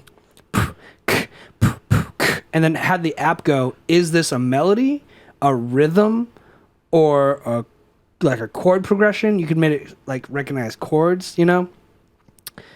I mean, obviously I wasn't the one there inventing it and couldn't invent it today. It's a big project. It's a huge fucking project. I'm just saying, like, it blows my mind that people were like, that's so cool that SoundHound can guess this song by listening to it. But everyone's initial intuitive instinct was, why can't it guess it when I whistle it? It sounds just like it. You know, like, it's one of those things. I don't know. I totally derailed all that, didn't I? I think I did. But to answer your question, I don't fucking remember any books that I read as a kid. Mm-hmm. I know I tried to read books, couldn't do it. But none of them really stick with me. I think my point I was really trying to hammer in there, which I got so sidetracked, was like, do you think people like schools or any sort of institution will like try to teach kids to be racist or ignorant of certain things, or let's just say socialist, Republican, Democrat, anything? It'll try to sway them at a young age by teaching them these things or making them read certain books or watch certain movies. Yeah, there was that one teacher who got fired because she kept saying that Joe Biden's not the president and that Donald Trump was, and a whole bunch of other shit. Yeah. And then there was that one teacher who also got fired for doing like in fucking geometry class when you learn like Sokotoa, and she was like wearing a headdress and doing like Indian chants to it for racial insensitivity. Really? Yeah. That's fucked up. She was like, I've been doing this for 15 years. I was like, that's not better. That's 15 years too many. Yeah. So, yeah, I think it exists. Do we know about it? No. Is it okay? I don't know. Probably not. Who am I to say? I don't want to. Well, I'd say no, it's not okay. But I will say this: if it is happening, it's probably most likely happening because it's the system balancing itself out, kind of thing. You know, like that's probably someone being like, "Well, they're doing it, or they're probably going to do it, so I should do it before they do it too." You know. But just because someone else is doing it doesn't mean it's okay to do it. Absolutely, I agree. But that's never stopped anyone. You know what I was thinking about? That was so fucking crazy, dude. And I'm just gonna U.S. Census, right? Every 10 years, baby. Every 10 years. So currently, Even though the populations of cities and states update every year. So I don't know what the fuck the census does. yeah, U.S. citizen population. So there's 329.5 million people in the United States. Yeah, I thought it was 330. It's gone down, I feel like. Kind of does seem like it, huh? But it hasn't. We just round. Yeah, it's true. Still trending upwards. But what I was thinking about is like, yo, you play Call of Duty, and you're ranked what in Hardpoint? And My Pico is in the top 5%. top 5%. Top 5,000. Out of how many players? A couple million. Out of a couple million players. We are among 300 and rounding up 330 million players Top 1%, baby. in the United States. If you were even in the top 10%, you'd be 1 in a million. In millions, right? Yeah. 1 in 3. Really? No, that can't be it. 1%? Top 10%. Top 10%? Let's see. So And that's wrong too, because if you're 30. yeah, 1 in 30. that can't be right. Okay, so 300 divided by 100 is what? 3. Yeah, but we're not asking about 100. We're asking about 1. Right. So if you have 100 million and you have 1 million, what percent is that 1 million of that 100 million? 1%. Speak slower. You have 100 million total, yes? Turtle, yeah. Let's make that 100 because it's the same number. It doesn't matter. Easy math with a less 0. 1 out of 100 is what percent? 1%. Okay, now scale that up. 1 million out of 100 million is what percent? 1%. Okay, so 3 million out of 300 million is what percent? 3 million out of 300 million? Yes. 3%? 1%. 1%. It's the same ratio. I'm an You idiot. just multiply it by 3. So 1 in 30 million is 10%. Okay. Because 10 of those is 300, which is the total. Turtle. Yes. Got it. All I'm saying is, we're all competing. Mm-hmm. And it's crazy to put that into perspective because, like, you can't even win the lottery, let alone, like, how hard you realize it must be to, like, just make your dreams come true. You know what I'm saying? Like, land of the free, home of the brave. But, like, that's a hell of a bracket. You know what I'm saying? Do you want to know something even better? What? Is that 15% of that population is 65 plus years old. Really? Mm-hmm.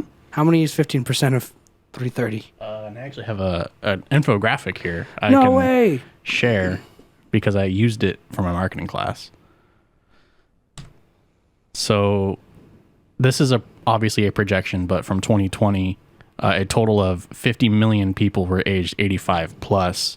So if you're accounting for 65 plus, just base, you're looking at around 30 million, which is about 10%. But if you're including every other population, you're looking at around 15% of the total U.S. population.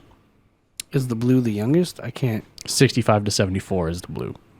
Oh, so, but then it's 75, then 85 plus. So those are all people who are elder. Yeah. So if you're including total 65 plus community, 65 to 85 plus, you're looking at around almost 55-ish, 60 million people. What the fuck? Really? Yeah, it's a lot. It's about 15% of the population. And it's only That's a ton. This is the fastest growing population in the United States. It's elderly. Old? How? More people are getting old. So there's gonna be a drop off, basically. Look at the fucking spike from 2010 to 2020. That's huge. It's a straight diagonal line. And it's gonna be trending upwards still. More people are getting old than young people are getting old, which is fucking insane to think about because age is like a constant thing. Do you think it's just the baby boom? The boomers? I mean, a big part of it from 2010 to 2030 is the baby boomers turning 65. That's what this middle lines are. So when does it go like this? I want to see it go down. Never. It's only going to go up. How? That makes no sense to me. As long as population increases, it's only going to go up. Fuck, you're right. Because time is constant. Yeah. Unless we have some more serious infant mortality. People are always going to age. And fuck. Yeah. Fuck. But birth rates are slowing down. So I guess that's cool. Damn. Like, what is the birth rate? I'm going to find out fucking global. Well, I know India and China are holding gold and silver. 2.3. Lifetime number of birth per woman. So people having 2 to maybe 3 kids. But it's lower than it was in 1990. It was 3.2.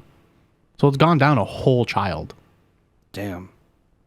Do you think that's because of like economy?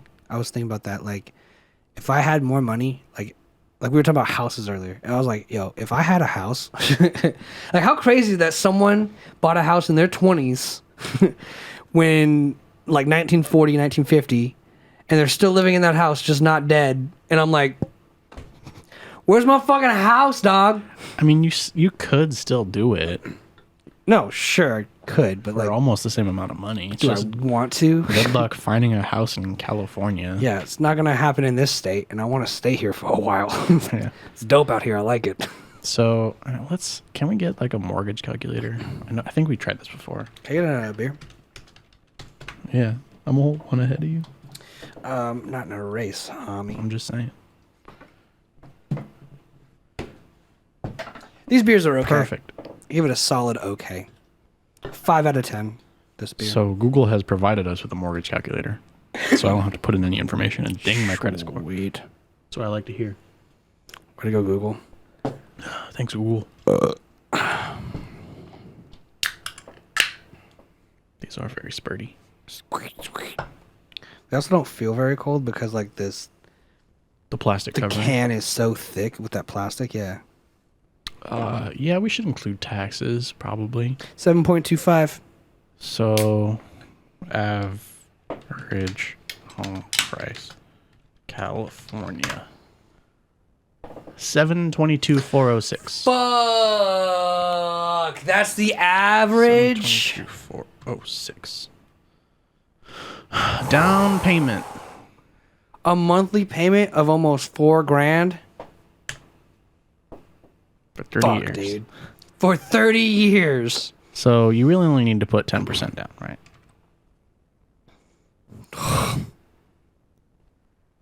So even then, you're still looking at You're still fucked.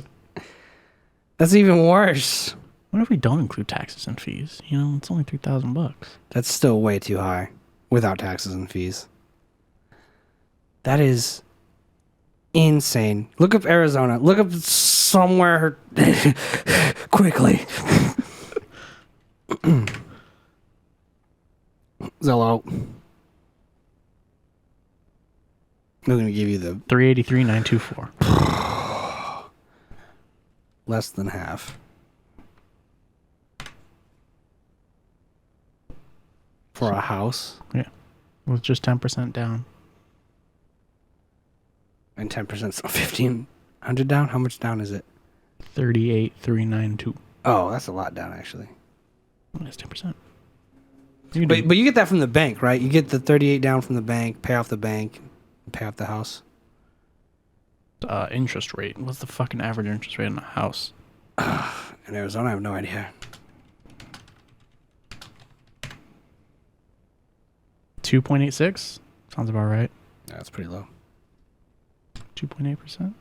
So even if you put 1% at 3,000 down, you're still looking at $2,400. That's an apartment out here. Yeah, that's a one-bedroom apartment out here. Yeah. For just $3,800 down. That's insane, yeah. You know, just a 1% down payment. You have one roommate and have a fucking huge house out in Arizona. Well, not a huge house, man. This is an average house. But a fucking Average. house. How big is the average house in Arizona? My second home.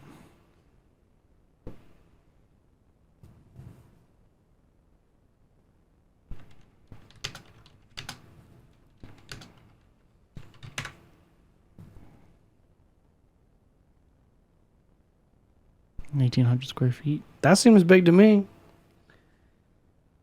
Just in Arizona or everywhere? Arizona. That seems big to me. Look it up in California, too. I gotta see that. It'll be half that. The home lot is 5,575 square feet. That's not right. It's about half the number. That's the home lot. Yeah, that's what I'm saying. So that's like the place you build the house on. Mm-hmm. California has about 11% of the nation's homes. Damn. Jesus. The average lot in the other 49 states is 11,000 square feet. Yep. Average house size in every state. I'm glad that some people put this into a spreadsheet for us. Alabama, 1,800. I can't see you. 2417. San Diego boasts homes that average 2417. San Francisco, much smaller, 1150. Huge. The average of the state hovers around 1625. San Diego, though, huh? 24. Those are huge houses. This is San Francisco. I know, but it said San Diego. I know. I'm just saying. Oh, I know. That's what San Francisco's known for, is those houses on those hills. The Full House. Mm-hmm. Colorado.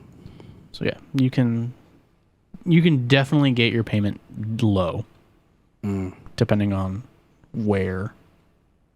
And who you're married to. So it was like 7.4. You're still looking at like $5,000 a month with 1%. That's in Arizona? California. Gotcha. It's possible. It's just, yeah, it's possible, but it's just way more expensive. Just live in Bakersfield. Where's Bakersfield?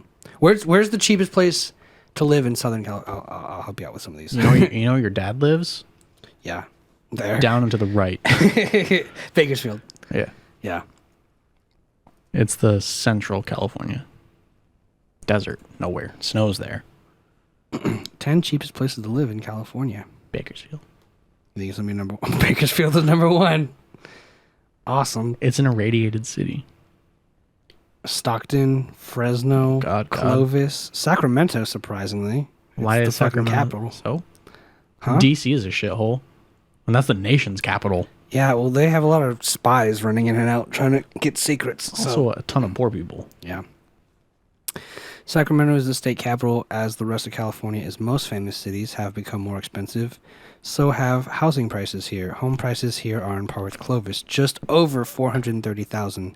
Don't expect to find any cheap rentals either. More affordable homes in Sacramento may not be found in Tahoe, South Park, Colonial Heights, and North Oak Park, Fontana, Chico, Eureka, and that's it. I do think, though, that we should start, well, not like we, like as a collective, like we as individuals, because we're getting older, need to start looking at houses instead of renting. Just, yeah, I get that. Because you spend a lot of money renting for something that's not even yours. Dude, Bakersfield, 2 bed, 1.5 bath. Oh, that's terrible. Need at least 2 bath. 6 bed, 2 bath. That's a fixer-upper for sure, dude. This is a fucking garage. Oh, it's nice on the inside. Kinda. It's small. Very tiny. I'll look up Sacramento because I'd be interested in going there. Sacktown. I mean, you can find some shit, like the whole presentation the kid was giving, like, I mean, he's not a kid, he's probably my age. But like he bought like a shithole. He bought like a fixer upper. He did, for sure. Yeah. I mean, he just happens to be a manager at Floor and Decor, so like he could get a lot of discounts on remodeling shit. Mm-hmm. And that's what they did. They remodeled a whole bunch of it. And he showed us pictures, like befores and afters. Some of it wasn't even that good. So, you know, depends on what you do. It's his taste. We could just buy this church, this abandoned Plan C. Plan C place. It's got 4 beds and 4 beds, 3.5 bath, 2,298 square feet. For 511. Bro, we get 2 people in on that. Chilling.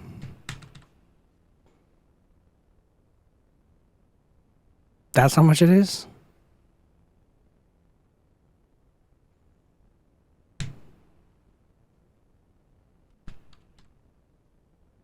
Still 4,000. So About $1,000 each. 4 people. Not bad. Then when Sacramento goes up, when we're 80, we can cash out. This is nice too. 3 bed, 3 bath. there's some shitholes in Thousand Oaks. No, totally. But like, they're not the price of shitholes. Some are. Find me one. Why do we always looking at fucking houses? We're so fucking boring. Because we're adults, dude. That's what we need to be thinking about. Yeah. We need to get real jobs and we need to get real homes. Working on it. That's the whole point of being like an adult now, I guess. I think. I just need people who are 65 and up to die, apparently, so I can move out. Get my own place. Those become generational homes. Yeah, that's the shitty part. That's cool. Is it a fucking home? No, that's a fucking That's a townhome. concept. You're buying a fucking condo. Yeah. Like, I don't mind a condo, but I'd rather not be in a condo. But if I had the choice, it would definitely not be I want separation choice. on 4 sides. for sure. No shared walls. I love how it's like zoomed in. You gotta get these fucking The angles, man. the handles. Gotta get the angles. This is actually a really nice place. Really nice.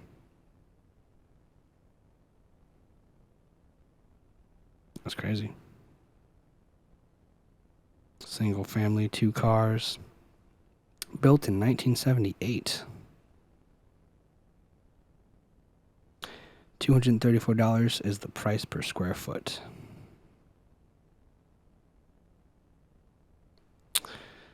Blows my mind. 2 bedrooms, 2 bath, 290, Thousand Oaks.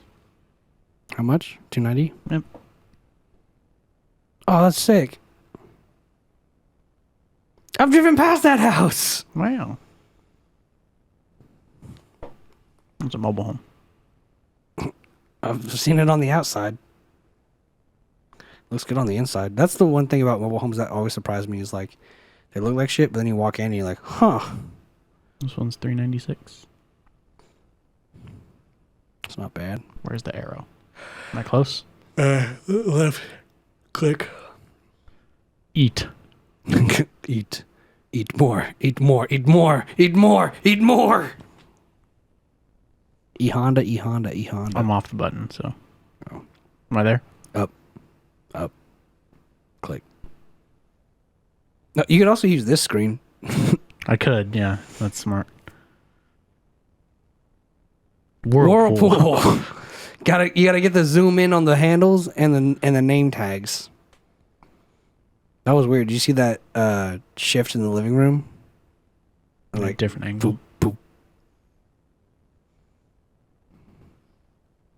Gotta get my dramas on there. This is a fucking... If someone breaks in, they just yank the TV this way and they're gone. That's what I would do. Sacramento. I mean, I have the address. Assume the TV's still there. Sacramento. I bet you it's empty. I like those washers and dryers. I don't. They're an ugly color. But I mean, like, if I'm looking for a house, I don't fucking care about the color, right? Who am I to be... Paint it, dude. Who am I to be fucking picky? Get it. Towels. Yes. Folded incorrectly. I always wanted towel space They in my have bathroom. a fucking help up bar. I'm in. Disabled people. Buy it now. Like, we just need to get this house off the market. They've been dead for 64 days. Big ass mirror. I always wonder where you buy those mirrors. This is a fucking mobile home too? I've been looking at a mobile home this whole fucking time? It's nice as fuck.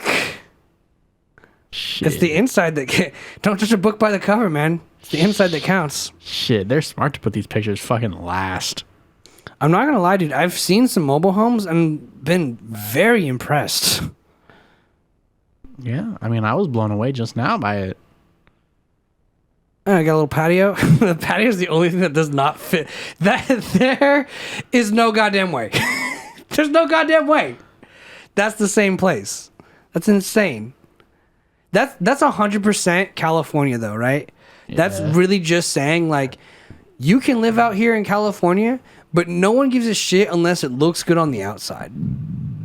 It doesn't matter how good the inside is, as long as the outside looks good. No one gives a shit. Here's a real house. That one looks nice for too. $630.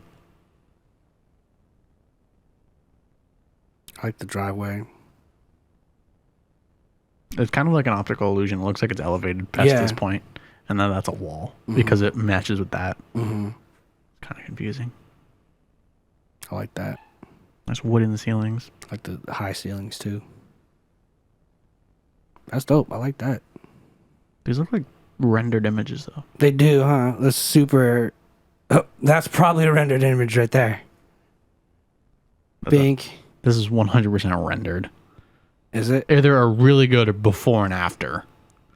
Yeah. Camera in the exact same spot, or they set it up and didn't touch it as they were moving all the shit out. Oh, that's a tough call.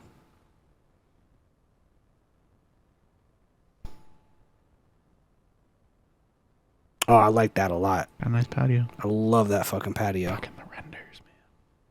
That's the one thing I think I know I need is like a nice patio. To be able to go outside or a front porch. Do the whole sit in a So this is $630. rocking chair. I closed the mortgage.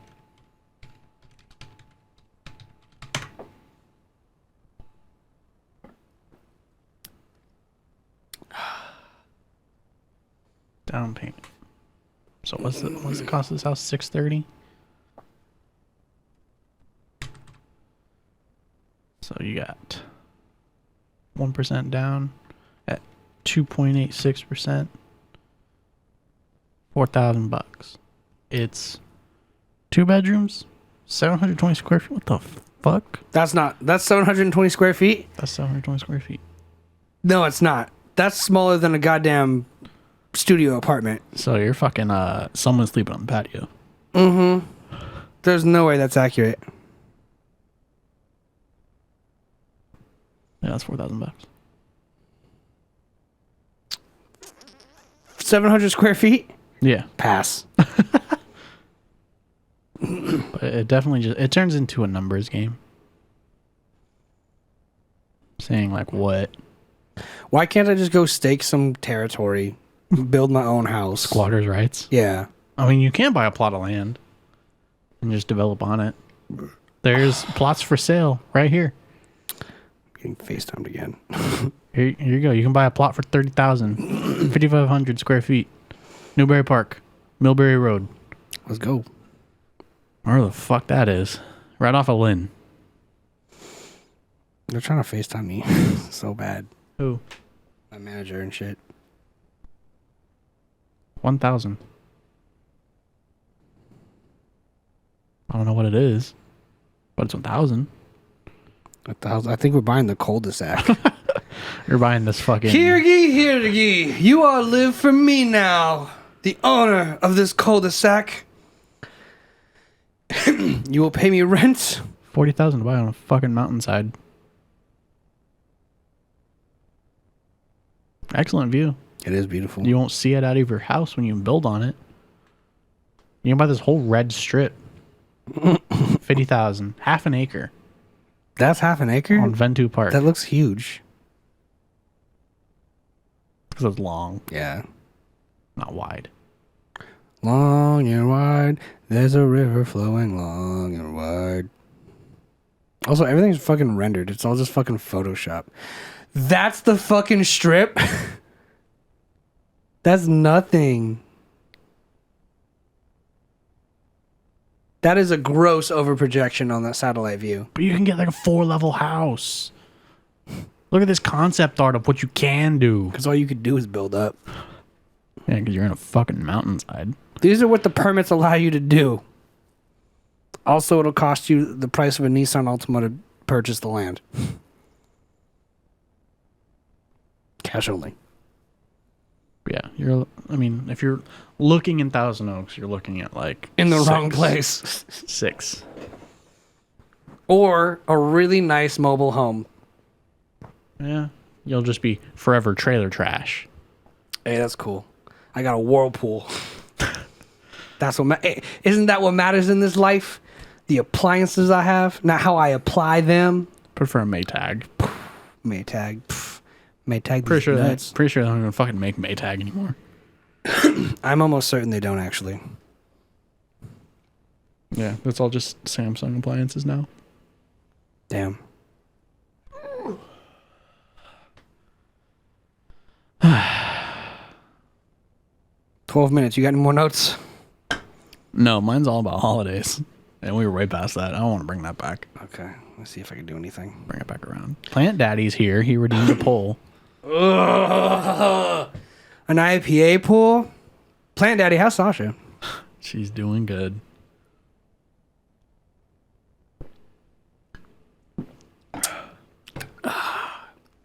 Been here the whole time. She's good. Good, man. Welcome, sir.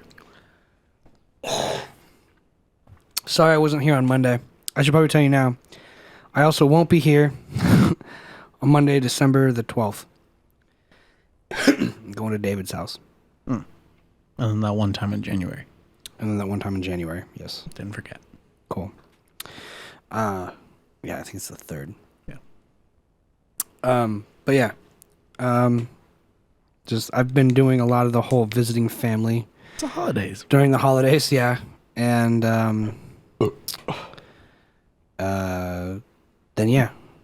Went to San Diego on a whim. Tell them about that. Yeah, I guess I gotta pee. that's a good place to start. I like how we also said we were gonna eat the boxes on the show. And we didn't. Oh, I didn't even fucking remember that shit. I just saw it as I looked down at it. Dude, I've been staring at the bag the whole time. I'm like, why is it fucking pink? That's hilarious. So basically, you guys may or may not know, but I was having some serious fucking car trouble. And the mechanic kind of messed up my car. And I took it back every week for 3 months until it finally took a shit on me. And yeah, so I went in, got the engine replaced from the mechanic, and so far so good. Everything seems fine, but I wanted to get some driving out of the way because I figured if it's got a newer engine in it and I can get some miles onto it, I figured I'd drive to San Diego to see my boy Oscar. Shout out to Oscar and Alexis. Thank you for hosting me. You guys are gracious hosts. And then we're gonna go up to Orange County, see my brother. He's got a house now, so I want to go see that. You can ask him like numbers and down payments and whatnot, interest rates. Yeah, I could ask him how he did it. I know how he did it though. I don't want to spill beans on that, but Hey man, what's your interest rate? How much did you put down? he got a good rate for it, but it was sold to him by his friend. So, you know, Cheater. yeah, I don't want to say it's cheating. I think it's awesome that he's got a friend who's just like, hey, I don't need this house anymore. Do you want it? So I think that's dope as fuck. No hate. He just did what he was doing. And yeah, I mean, it's a beautiful house. I've been there a handful of times before it was his, but now it's official, I guess. And he is marrying his girlfriend. So Nice. gonna go party and talk about that. I hope that wasn't a huge secret, but he did call me and tell me, so I figured he was making his rounds. Redacted. But no, it's gonna be a good fun time. Talk about all his art and what he's been up to and what I've been up to. It's been probably like a year since I've even seen him. No, it's been shorter than that, but it's been a long time. And I just want to go see people, because if my car's working now, or at least should be adequate, I want to drive it before anything goes wrong again. You know, kind of cash it in, get the miles. But San Diego was dope. I hit literally zero traffic on the way. I made it there in like record time, 2 hours and like 45 minutes on the nose. I left at 12. I got there at like 2:45. So You left on Sunday? I left Monday morning. Well, Monday afternoon. And then Makes sense. No one's driving on a fucking Monday. yeah, and it was, you know, kind of before Thanksgiving, so I think I saw a lot of traffic coming out of San Diego, not going into it. And yeah, it was dope. We went bowling, we went to a few bars, went to Brewskis, we went to Social Punch Bowl Social. And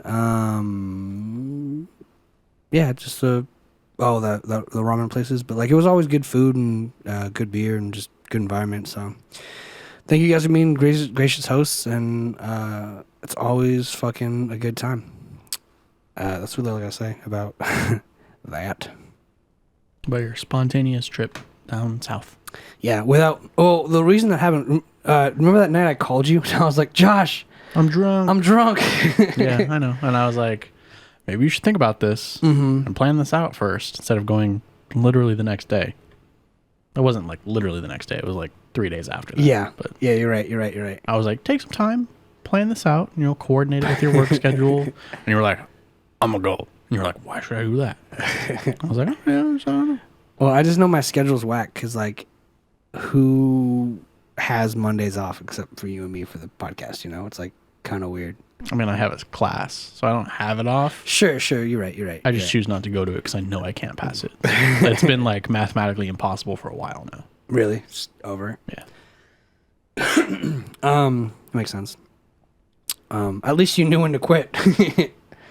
But yeah, I just got drunk and spontaneous and gave him a call and was like, hey, I'm only free Mondays. My car just got a good engine in it, and I want to come see you because I never made the trip that far. I think it's the furthest I've ever driven by myself. It's cute. What's the furthest you've ever driven by yourself? By myself, not very far. But, Yeah. that's... But when I was in the car with you. Yeah. And that's the thing is I really wanted to do it just because, like, if I ever do go to Arizona by myself, that'd have to be overnight because going through that desert is going to fuck up my car. That heat. I just get nervous around things like that. Assuming every other part of your car works, you know, it's a brand new, newish engine. Yeah. Should be fine. Your engine's newer than mine. Yeah, now it is. Ideally. Well, Yeah. I mean, less miles. Yeah. I mean, yeah. But that's kind of what it, like... The good news is, if there is something wrong, hopefully it's cheap again. Because that was an expensive fucking repair. And very timely. Which is the only thorn in my side about it. 2 months and a couple thousand. It was closer to 3 months. It was literally 2 days away from 3 months. Did you leave that review? So I've decided if I can go to San Diego, Orange County, and the trip I have planned coming up, that I might leave a review. I mean, I guess that they did do the right thing in the end. Mm-hmm. So, like... I've been thinking about it, but, like, that's the thing. I had to wait 3 months to get my car. You're going to wait 3 months for your review. That's not really, like, the same, like... Doesn't matter. That's what I've decided on. Okay. I've decided if I can get these 3 things out of the way, no issues, you'll get your review. Okay. But until then, you're going to have to wait for it. But I'm not going to give a preemptive... Because I feel like the second I write that review, if I go 5 stars, thank you to these guys, awesome job. I'm not saying give them 5 stars, because that's not warranted. It's not 5 stars. It's not deserved. It's not a 5-star It's review. like 2.5. Yeah. The half is coming from the... Well, that's the thing. Right He asked me for the 5-star review because he's like, I put a new engine in there. And I was like, Okay, but took you after 3 how months. long? It took you Yeah. 3 months and a ton of time, and I should be refunded anyway. But I know, like, I learned recently that Yelp, if people have 5-star reviews, Yelp puts them up on the search results. So it's basically free advertising, which is why so many companies want Yelp reviews. So I know it'd be a waste of my time and a waste of their time if I didn't put on like a 4 or 5-star review. Well, I mean, also, if people just choose to sort by, like, high to low. Yeah, but that's the thing. If he did, if and this is the argument I keep hearing, right? People say he did the right thing replacing the engine, right? Is the right thing for me now to post a review that accurately depicts that and could probably hurt it? Like, let's say I think this shop's got like a 4.5 star already. So if I post a 3-star review, that's lowering their rating. That doesn't actually help him. That's not by much, though. But it doesn't actually help him. Do you know what I'm saying? Like, it actually has a net negative to him. Yeah, that's kind of the point. Okay, but he was asking for like a good review because he's like, I replaced the engine. Can you give me a good review? And I was like, No. right? So it's like, but I heard like Ryan's dad was like, you should write the 5-star review he's asking for. And I'm like, it took 3 months and the service was bad. yeah. Isn't it also so nice to be able to do this now for dramatic effect? It's better for them. It doesn't matter to me. Dramatic effect. It's better for all those listening. Dramatic effect. We did it for you guys. Which, I mean, realistically, no one's watching at this point. No one is. At least in the recordings. We know we have a live audience. Different. Yeah. You guys are different. You guys are the special ones we care about. You guys are the reason we still do this. But yeah, but is that a dilemma? Am I wrong? Because like, I don't want to leave a review, but And don't. But that's the thing. I'm torn because like I've got people being like, he did the right thing. It was, you know. Did you look at reviews? Yes. For his shop? Yeah. Yes. He's got like a 4.5 star, like I said. How many did you read? 10, 12. Do you think did any of them you see negative? Nope. There was one, but it was like, I came in with a broken window. He said he didn't fix windows. It was like, why would you leave that review, dog? Like, that sucks, but like, at least he's not gonna like tell you he could fix something when he can't. So overall, pretty positive place. On Yelp. Yeah, right. Not if I say so. If I'm gonna look it up. Let's fucking end this. This shit's over. Because you had a terrible experience. Customer experience. Yeah, 4.7 Through- stars, through and 57 reviews. You had a really bad I had a rough customer experience. 5 stars, 5 stars, 5 stars, 5 stars, 5 star, 5 star, 5 star, 5 star, 5 star, 2 stars. I think this is the one. I genuinely like this place, but after the last alignment I had, I noticed problems with the car and took it to my dealer, and they said whoever did the alignment forgot to tighten the key jam bolt and caused wear on my rotors, so I had to pay to fix them. Can you sort those reviews at all? 1 star.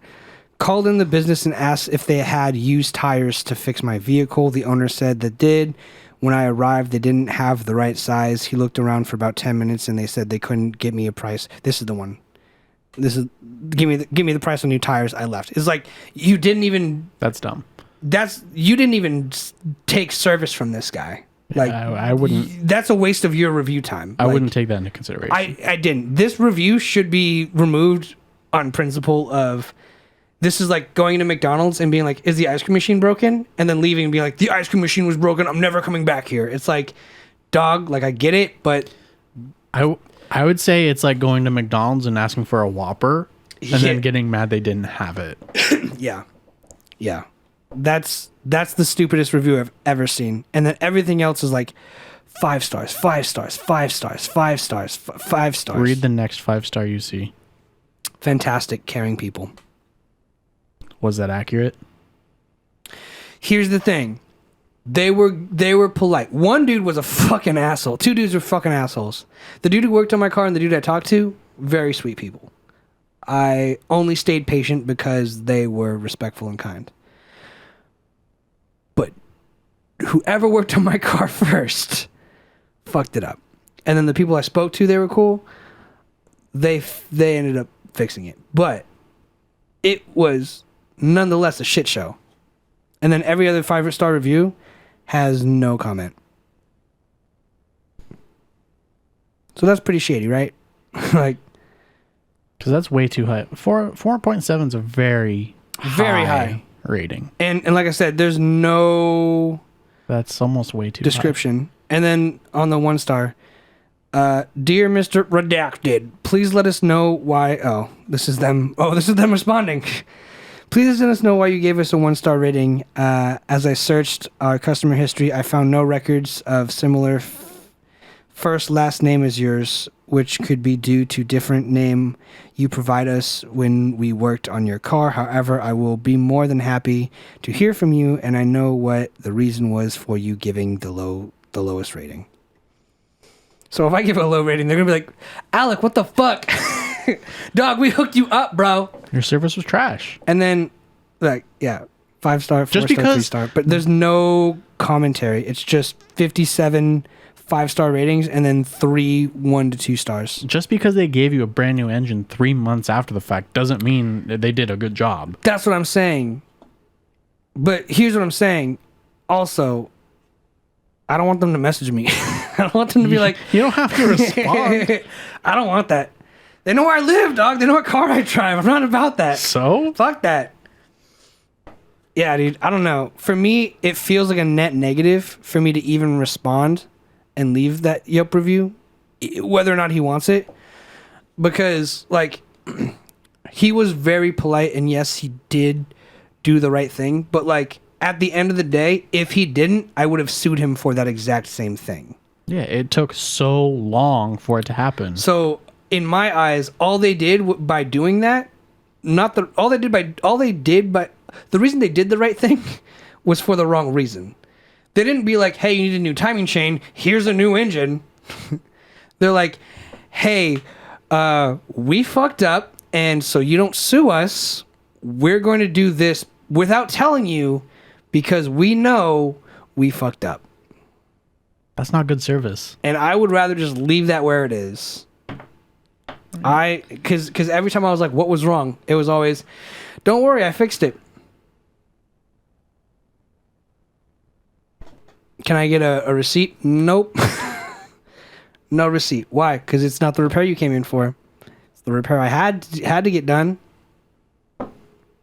No problem now. No problem. Well, that's bad business practice. Yeah. And that's the thing is like I'm torn, right? I'm torn between leaving a 5-star review and being like these guys are awesome, and a 1-star review being like fuck this place. Because they were polite and they were respectful, and I appreciate that. But the fucking toil and the headache and the money, dude, you were there. I had to get rides from you and Ryan and borrow cars and sleep on the floor so I can make it to work some days. Like, that's not a 5-star experience. No. And I don't want to hurt the reputation by giving them a 2-star experience because they were polite, and I respect the attitude and politeness. That only gets you so far. Being nice doesn't get you anywhere. That's part of it. That's only part of it. They failed to deliver for 3. You could be nice and be like, "Hey, man," like if they were like straight up and be like, "Hey, I know what's wrong with your car, but bro, like, sorry, dude, like, high five. I can't get your car done for 3 months. I know what's wrong with it. I'm not going to fix it for 3 months, but like, hey, bro, you want to grab a bite to eat for lunch?" To outline that, they said it'd be done in 2 to 3 days, and then they ordered the part. That took a month, and then I took it in every week for 2 months, or like a month, being like, hey, this is wrong. Hey, this is still making noise. Hey, this is rattling. And you're saying because they're nice, it's okay.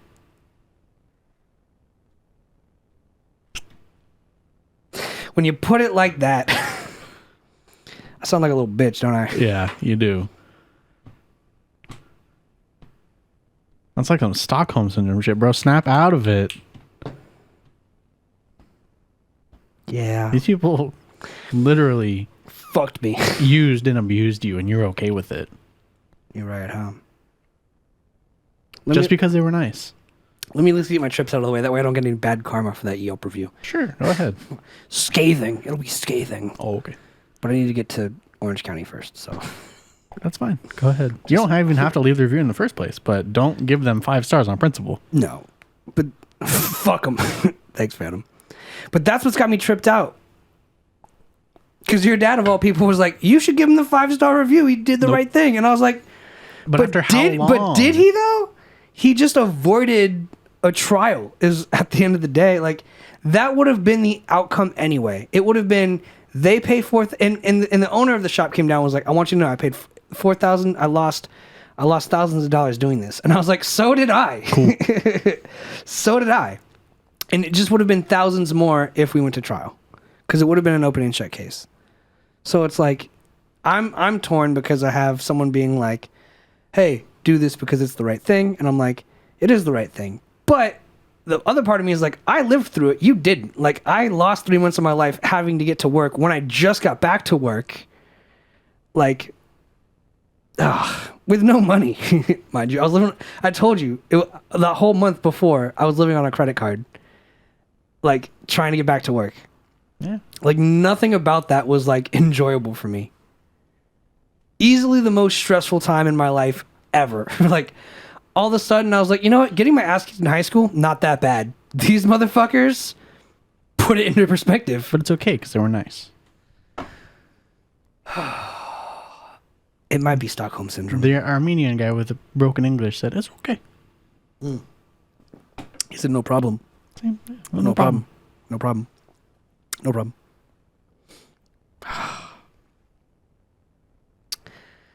It might be Stockholm. You know how fucking wacko that sounds like? Yeah, I was in hell for 3 months, you know? No car for 3 months. But they were nice, so, you know, yeah, it was worth it. But the devil put lube on it before he stuck it in, and I really think that helped.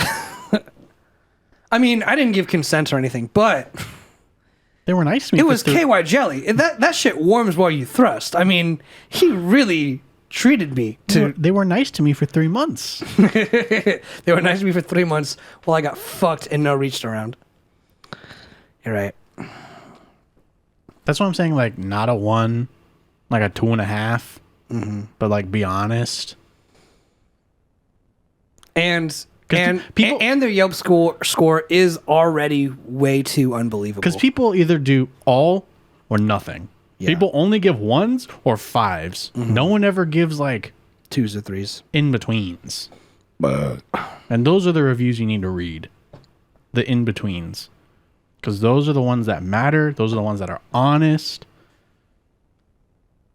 You know what's so funny? Let me show you something in my notes. Nope. As you hit reminders. Yeah. Switch to dark mode. What the fuck? Me? Yeah. Duh. Well, it's because of the time. Oh, it's 5 o'clock. Log. Log. So, I'm thinking I just post that. You post your call log. This is also every time I took my car in. 1, 2, 3, 4. I have a receipt for that day. I don't remember what happened, but 5, 6, 7, 8, 9. 9 times. And then I had this note to call this attorney. But this is the entire Your interaction. interaction. I mean, you Starting can. on the 8th August, ending in October. I mean, you can. To the end of October. But yeah, it was pain in the goddamn dick hole. And I wanted to I was thinking, I'll just kind of put my experience and then have this log and be like, this was all the document. This was everything. This is my calls and visits documented before I took them to court. And then be like, but they put in a new engine and it works fine. That's why I'm giving them a 2-star. That's why I'm giving them a 2-star. And then he calls me. He's like, hey, why'd you give us a 2-star? And I was like, did you read the fucking review? And again, I've only got that one review on Yelp for that closed down cell phone repair place and that closed down pizza place. So apparently everything I do leave a review on gets closed down. So maybe I should leave a review Eventually, yeah. and just let justice take its fucking course. do it. Do it. Fuck them. Maybe, yeah. But yeah, if you do plan on leaving a review, don't give them 5 stars. No, I can't. Just because he asked. I'd stop being your friend if you give him 5 stars. I respect that. I respect that you're willing to pull those nukes out. Hey, asshole, what happened to your principles? Yeah. Remember your principles. Gotta remember your principles. Just on foundation alone. Yeah. I see that. I see it now. I see it. Yeah, man. But we can rap whenever. It smells good. What'd your parents make? I don't know. I don't smell anything. Really? Yeah. You've definitely had coronavirus. Probably. Here's the highlight to my Thanksgiving, by the way. My brother was talking about getting his COVID vaccine. And I was like, that's awesome. Like, cool. And we started talking about getting boosters or whatever. And I was like, yeah, I'm still not qualified until next month. And blah, blah, blah. And he's like, yeah, I went and I got the antibody test done. I have the antibodies. This fucking guy. And if I have to go back and explain why that's hilarious, This fucking guy. you are not smart. He was vaccinated and then got the test. This fucking guy. This fucking guy. I just wanted to point that out. I didn't say anything, but I was like, huh. I'm pretty sure that was my exact noise. I was like, huh. I had no response. I was like, dude, do you realize what you said? You were like, yeah, I got the vaccine and then I got the antibody tests and it turns out I already had COVID and I have the antibodies. And I was like,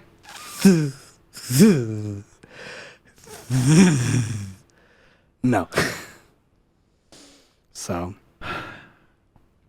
that was literally America. America. That was literally the highlight to the conversation. I was like, this is exhilarating. Oh, and I got to use my sister's bidet. How was that? It's actually so nice. I'd be afraid. I feel like I'd flinch. It scared the shit out of me, bro. It was weird. It was like, I also feel like it'd miss. I'm pretty sure it didn't. It never did. It's dead center every time. Poked right in the eye. It's like kind setting and then like no consent. You know what I'm saying? But like, you know how I'm always saying like the reason it takes so long to poop is because I'm always waiting for that last piece to fall? Yeah. That handled that right away. I was like sitting there and I was like, this will take forever and I want to play with the bidet. I'm done. You could always just like reach in and grab and pull. That's so gross. That's so goddamn disgusting. Oh. But Yeah, I wouldn't do that how much either. is yeah, I don't do that. No, that's weird. How do you spell bidet? Bidet? B-I-D-E-T. Oh, I spelled it right actually. Yeah, B-I-D-E-T. Tushy. This is the one she used. I That's see hilarious. those ads on Instagram. It's like a little black kid. Mm-hmm. How much is Hit it? shop now, right there on the screen. There it is. The big button. That's a fair price. 130? 130? I was thinking $100, but an extra 30 is not too bad. It's 129. Yeah. It didn't have all this. It just had this knob. It's like it's literally like soft and like firm. And you could change the color of the knob. That's hilarious. Make it poop. To match? Make it poop colored. To match your bathroom aesthetic. That's hilarious. You know, it's got to match.